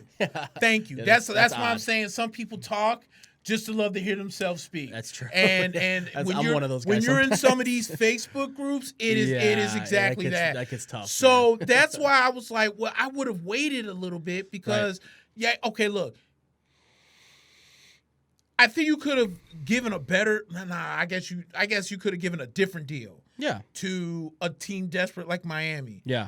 I would not have traded a first-round draft pick when I know that now I might need a quarterback for the future. Mm-hmm. Especially if a guy, and I keep bringing his name up, and Justin Herbert, who's 6'6", 240, who's very Big Ben-like as far as statue is concerned, and could easily pass the torch when the time is ready. Yep. Yeah, that was weird, man. Yeah, so now instead you got to hope to God that somehow either one of these guys fall in your lap in the second round or whatever the case may be. I'm not saying Mika sucks. I'm just saying that the Steelers should not have traded a first-round draft pick where I feel like that first-round draft pick could have went to something much better than Mika Fitzpatrick. If they started the season 2-0 or 1-1, you look at this deal and you go, okay, they're trying to improve the team. You're 0-2. You Your team hasn't given you any signs of being any better than they were going to be or that they've looked. Right. And right now, you just possibly gave up a top 10 pick. Yep. Like, people are forgetting that they're 0-2. If they don't dig themselves out of this hole, Miami might have the first pick in the draft and another top 10 pick here. Yep. And, we've been shitting on Miami pretty heavily, but props to them. They were able to get a first-round pick. They're going to suck now, but their future is going to look really good. They've got a lot of money to spend. If they play their cards right. A lot of money to spend, a lot of draft picks. And quite frankly, Minkah Fitzpatrick wasn't doing that great for them. Partly their own doing. They like to use him as a hybrid guy. They used him in the nickel a little bit, use him as a safety, as a down cornerback. But man, it's hard to believe that they pulled the trigger on that, especially given the prospects of their season right now. They must think that this defense is going to be better because right now, it's hard to make an argument. If you came to me with that argument, I'm not sure if I'm still pulling the trigger on that one. Right. But right. Nick, the last 3:00 game of the day tomorrow is going to be New Orleans, who's 1-1. The Drew Brees-less now. New Orleans Saints are going to be visiting the Seattle Seahawks. I was skeptical, to say the least, about the Seahawks in Pittsburgh last week, but I did like them and I did pick them. The reason why was because, again, I think Seattle might be a little bit of a different team this year. Mm-hmm. I think Seattle now is understanding that they have limitations on the offensive side of the ball when it comes to basically everything but Russ. So they just play to their strengths using Chris Carson fumbles the ball a lot, but I still think he's a good running back. Rashard Penny had a long game last week, but they stuck with it last week. They were on the road, didn't look pretty for most of the game, stuck with it. Defense makes some plays. Ben Roethlisberger goes out, and your defense gains a little confidence. They're 2-0 right now and have a chance to put away New Orleans, who, after the Drew Brees, first of all, they didn't look that great with Drew Brees. And then Drew Brees goes out, and now you have to deal with Teddy Bridgewater and possibly Taysom Hill.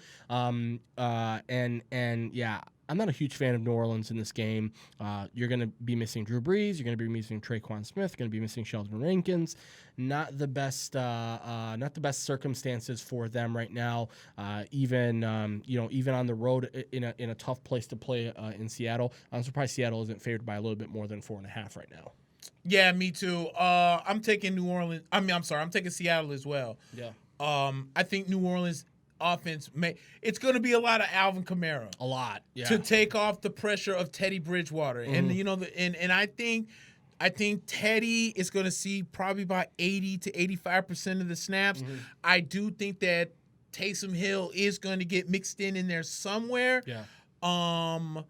They got to be careful with him, though, because he's the only quarterback left on the roster. Exactly. So if you get him hurt as a receiver, you got nobody left. Exactly. So, but I think going on the road without having your star quarterback, if it was in New Orleans, I think they would be okay. Yeah. But you're going to the home of the 12th man in the NFL, apparently. Mm-hmm. So I'll give Seattle the edge. Sean Payton got an extension from New Orleans earlier this year. He's going to have to earn that extension now over the next, six weeks with no Drew Brees. Let's see how you can game plan with a guy like Teddy Bridgewater, who isn't an all-world quarterback but has proven to be a competent NFL quarterback. Let's see what you can do, Sean Payton.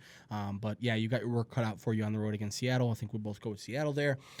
The Sunday night game is pretty interesting, Nick. You got the LA Rams, who are 2-0 now. Didn't exactly blow out their first two games. Obviously, that first game against the Panthers was a close one. They won, but then they beat the Saints after Breeze went out. They're 2-0. They're visiting the Dog Pound and facing the future. They've already been anointed the Super Bowl champions this year, the Cleveland Browns. Yeah. Apparently, they've already won, and we missed it. We just all missed the memo. But, yeah, they're 1-1 right now. Cleveland, after that really rough game against Tennessee in the opening frame, recovered on Monday Night Football against the Jets. And right now, it's funny because the Rams are minus 3.5. So Cleveland at home are dogs, which is kind of surprising even with their slow start. This is going to be a prove-it game for Cleveland, Nick, because Baker has 4 interceptions in 2 games. They've turned over the ball a lot. Nick Chubb hasn't been that great. And quite frankly, their defense, we made a lot of stink about them making a lot of moves and being a really great defense. They haven't looked it, quite frankly. I mean, even against the Jets, they had a lot of opportunities to like get rid of the Jets, and the Jets just kept shooting themselves in the foot. But Le'Veon Bell's making plays here or there, and it was crazy because you would think that the Cleveland would be able to shut them out when they are down to their third quarterback. That wasn't the case. So so quite frankly, this is an interesting one. It's a tough pick for me, Nick. Yeah, I'm actually gonna go. I'm gonna go with LA. And here's the thing with Cleveland. Booger McFarland kept saying it a lot in the game against in the last game of the Monday night game, where he felt that Baker Mayfield's holding on to the ball too long. He was, yeah. And at some point, he's got to make that adjustment. Now, here's the funny thing. I guess David Njoku was out with some type of broken wrist. Yeah, out the next couple of which weeks. is crazy because this man landed on his neck. I know, and they said it was a wrist injury? I thought it was a head injury. I was told. The way he hit it is a wrist? Right. Okay. Well, here's the thing. When he went down, they called they said he was in concussion protocol, so he wasn't going to come back. Oh, that's right. So it was something about that, but because if you watch the game, he got taken down. Yeah. Flipped, basically. Yeah. He was in the air, and the guy came, I forget whatever the safety's name was, came, took his legs out, and he landed on his neck. It looked ugly at first. It really did. Yeah. And at the same time, they put him in concussion protocol. He never came back. And then I learned that he's out with a broken wrist. I was like, wait a minute, how you fall on your neck and you got a broken wrist? You're in concussion protocol and you got a wrist injury. Right. Excuse me. You want some water? It doesn't make – no, I'm straight. I got one over here. So it didn't make sense. At the end of the day, though, here's the thing that I'm afraid with L.A. They got to tighten up that defense somehow. Yeah. They haven't looked that great, especially like that game against Carolina. That was ugly. It was ugly. Yeah. Because think about it. Your defense is supposed to be the superior defense. So how did your defense give up 27 and Tampa's defense didn't give up no touchdown? Yeah. That's what I'm trying to find out. And Carolina couldn't even score that against Tampa Bay the next week. So, yeah. You feel what I'm saying? I get you. So there's something wrong with that defense, and Aaron Donald has to start playing as the best player in the NFL as they've been deeming him as. With that, but I think – I don't know, man. I feel like Jared Goff is super comfortable because he's got Cooper Kupp back. Yeah. And it looks like, they've been using Todd Gurley as the closing running back. I like that. So Brown doesn't get as many. I mean, Brown gets the majority of the catches and the touches in the first half, and then it's just the Todd Gurley show in the second half. Yeah. It's worked so far. I think they tightened the defense up against Cleveland. Yeah. I think Baker Mayfield has another tough day as far as turnovers is concerned. I like the Rams. Yeah, Cleveland's a little shorthanded right now, Nick. They, again, no Njoku, and then, they're having some problems with backup running backs to Nick Chubb. Nick Chubb hasn't looked exactly tremendous in the first two games either himself.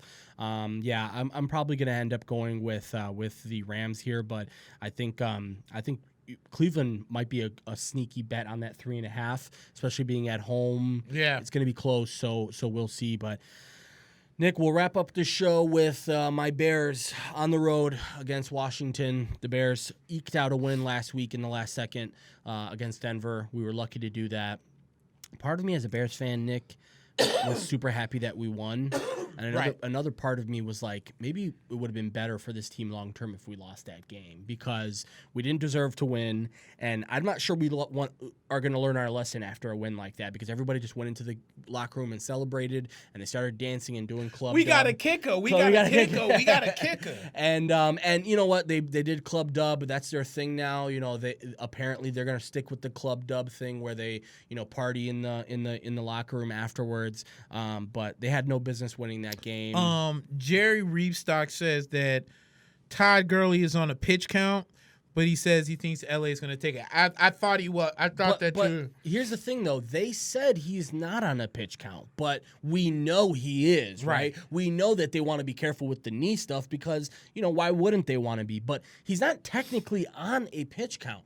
If they needed to use him heavily in the third and fourth quarter, I'm sure they would and they will. Right. But it's not necessarily a pitch count. It's just that, if you're Sean Payton, if you're Sean McVay, you got to look at it like, dude, I've got one of the best passing attacks in the league. Why am I sitting over here trying to pretend like Todd Gurley is the only thing I got going on here? I got That a really great point. Really good quarterback. I've got 3 really good receivers, 2 really good tight ends, and a damn good offensive line. Why not just, use him when we need him, right? So it's not necessarily the pitch count thing. It's just that Todd Gurley, man, he's important to this team, but he's more important to this team in January and February than he is right now. Let's just say that. Right. So, yeah, and the Bears and the Redskins, Nick, yeah. So the Bears barely eked out a win. The Redskins, again, are 0-2, have not looked, tremendously good in the first couple of games. And, I think Chicago is a pretty heavy, or not even heavy favorite, 4.5 point favorites on the road. Might be a sneaky one to try and see if they can cover see if Washington can cover the points. The Bears are pretty banged up. Eddie Jackson's hurt right now. Trey Burton's hurt right now. Kyle Long's hurt right now, and our kicker Eddie Pinheiro is actually added to the injury list this week. Nick, I want to see progression here, man. I need to see us with the capability to put Mitch in good positions and make him successful, because I get it. We faced some pretty tough defenses in the first couple of games. I get it. It's tough. This is the NFL. You don't get any free games out of this, right? But let's see progression here. I would like to see a whomper. I'd like to see them win, 45-0. Don't get me wrong. But progression, that's all I want to see. Can we be okay? Because, we play the Redskins this week, but then we play the Vikings next week, which is a big game. Yep. And then you play the Raiders, Saints, Chargers, Eagles, Lions, Rams, Giants. Half of those teams don't look very good right now. Right. The other half look beatable enough if we can play our game. So big game for the Bears. I'll take them in this game. It's hard to pick Washington any game right now. Yeah, that's true. Yeah. Let me piggyback. Well, first off, Jerry Reefstock wants to know Bears defense or Patriots defense fantasy. You have to go Patriots this week, though, just simply because of, listen, the Jets are going to be starting a third string quarterback. Washington is a team that hasn't looked terrible offensively. They just aren't a very good team. They put up points against Dallas. They put up points in the first game that they had. Yeah, the Bears have a chance, but I think New England right now, even like what they did against the Dolphins, they scored 2 defensive touchdowns against the defense or against the Dolphins. I think I would go the Patriots as far as fantasy is concerned. Yeah, me too. Let me piggyback off something you said. Mm-hmm. A lot of Bears fans were happy that they won the game last week, and a lot of Bears fans focused on the fact that Eddie Pinheiro kicked the game-winning field goal. It's amazing what happens. Like you have 3 years of terrible kickers, and kicker makes one kick, and you're like, he's the best kicker we've ever had. Exactly. My problem is I feel like the what you're saying is the point of the game has been missed. In where the Bears offensively were not good. No, terrible. For a team that had no sacks, you scored 13 points. Yeah. My question that I was thinking about when I was heading my way to the show is it Trubisky's the problem?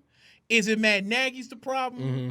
Is it that the way that they structured this team could end up being a problem? Because here's I've said it many a time. Mm-hmm. I keep saying that the Bears miss Jordan Howard. Yeah. Because my problem that I'm having with Matt Nagy is the simple fact that stop using Tariq Cohen as a running back. Yeah. That is not what got you the bread and butter last year. Mm-hmm. That is not what got Mitchell Trubisky to have this high completion percentage. No. If you really sit and you really look at the Chicago Bears and you look at Mitchell Trubisky and you're like, hey, his completion percentage was at 68%. A lot of that was on the check down for Tariq Cohen. And tight ends. And you feel what Cohen, I'm saying? Yeah. I mean, we're not talking about real downfield throws to Allen Robinson and real downhill throws to whatever wide receivers y'all had last year. Yeah. It was to your tight ends and specifically to Tariq Cohen. Mm-hmm. But yet for some stupid, dumb, crazy-ass reason, Matt Nagy keeps deciding that he wants to run the ball with Tariq Cohen for like 10, 15 times. Yeah. That is not what he's there for. That is why you got David Montgomery, to be that guy. But here's the problem.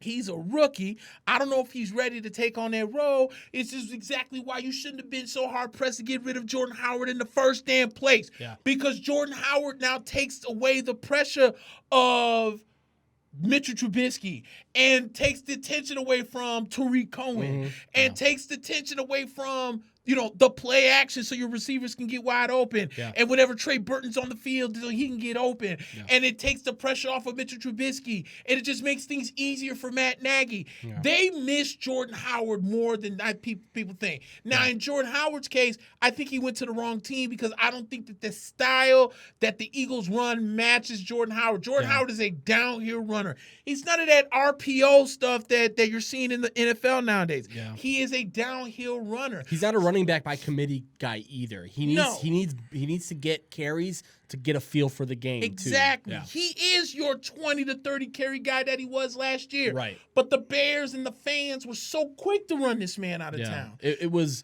Here's the thing. Nagy said he doesn't fit his system. Fine. Now you have two running backs who do fit your system, and you can't run the ball effectively. Now, when they did run the ball, here's the thing. When they did run the ball last week, they scored those points. They had the big end around to Cordero Patterson, and then Montgomery ended up scoring. Now, here's my thing. People forget Jordan Howard is one of the most productive running backs in the league the last 4 years. Let's not forget this, guys. Jordan Howard, his numbers are up there with some of the best running backs in the league. Right. How do you replace his production with Mike Davis and David Montgomery? You're not giving the ball enough to Montgomery, and you're giving the ball too much to Mike Davis.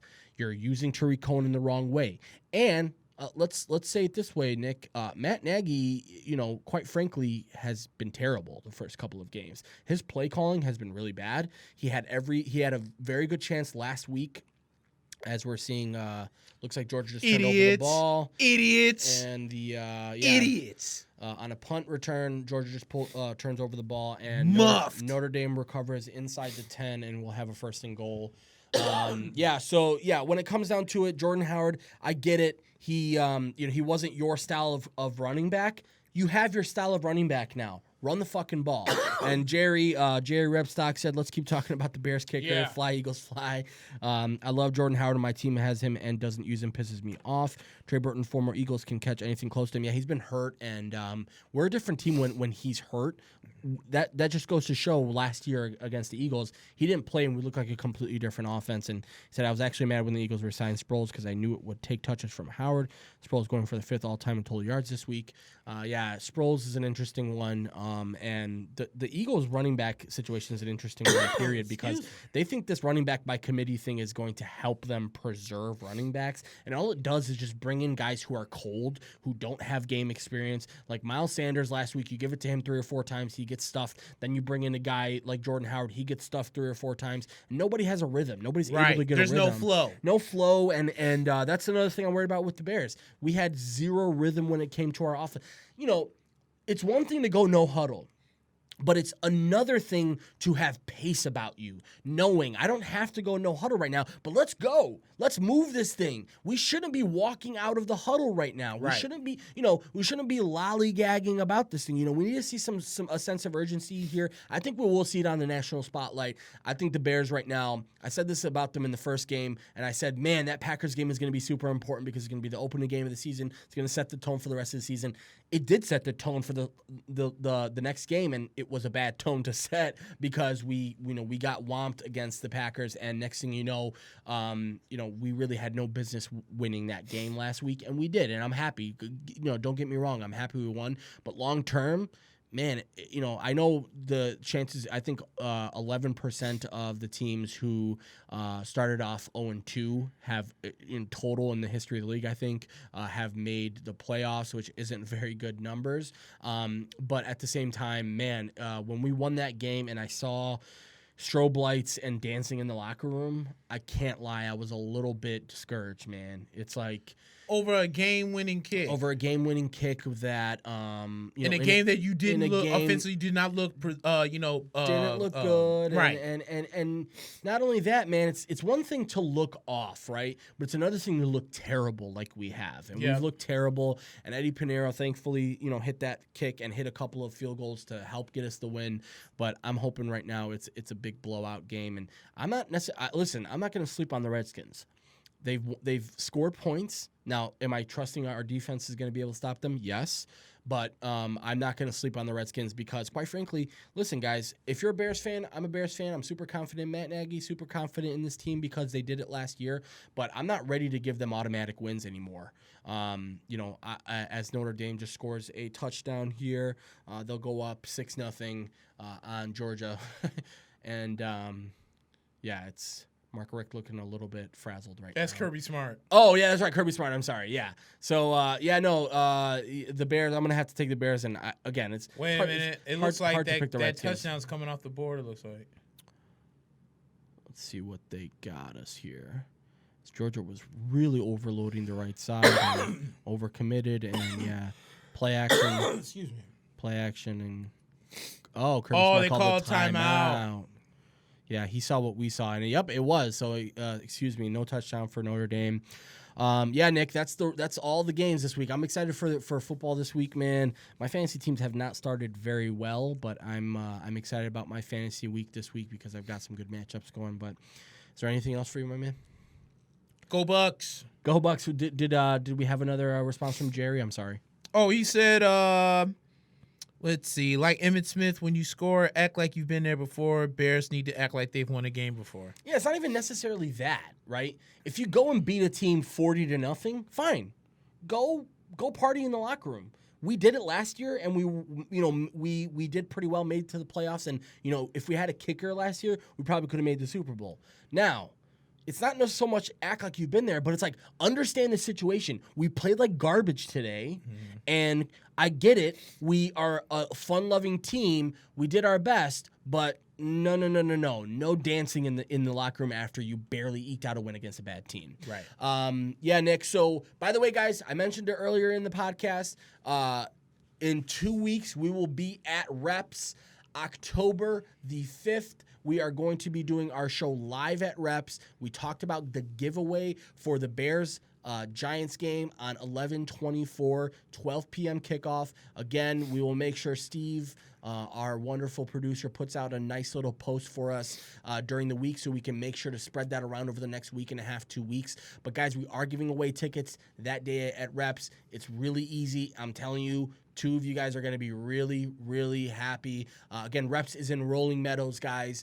We will be there doing the show live, and essentially all you really have to do is write a review for us, share out our show, and then come over to Reps, hang out with us, do the show, and you'll be entered into a raffle, and two people will be very lucky to win Bears tickets. Jerry says he still hates Rondé Barber. Yeah, I bet you dream of that in your sleep because your idiot quarterback freaking got duped on the easiest play in the book. Freaking moron. Donovan McNabb is a moron, dude. He got duped. We all know the play. Rondé Barber faked like he was going to go for a blitz. That's right. And he read the hot read, and freaking Rondé Barber stepped back in coverage. He threw it right to him. Don't worry, Rondé's done that to a couple of guys, so can't Hall of Famer Rondé Barber. Facts, but I'm talking about this got us in the Super Bowl. That's true. Guys, so sorry. We talked about that Reps giveaway. We will be at Reps October the 5th. That's not next Saturday, but the Saturday after that, we'll be doing the show live there. You're going to share out the show. You're going to review the show, and then you're going to show up, stay in there when we wrap. And basically, we will be, if you're not able to stay, we'll make sure to send you the results.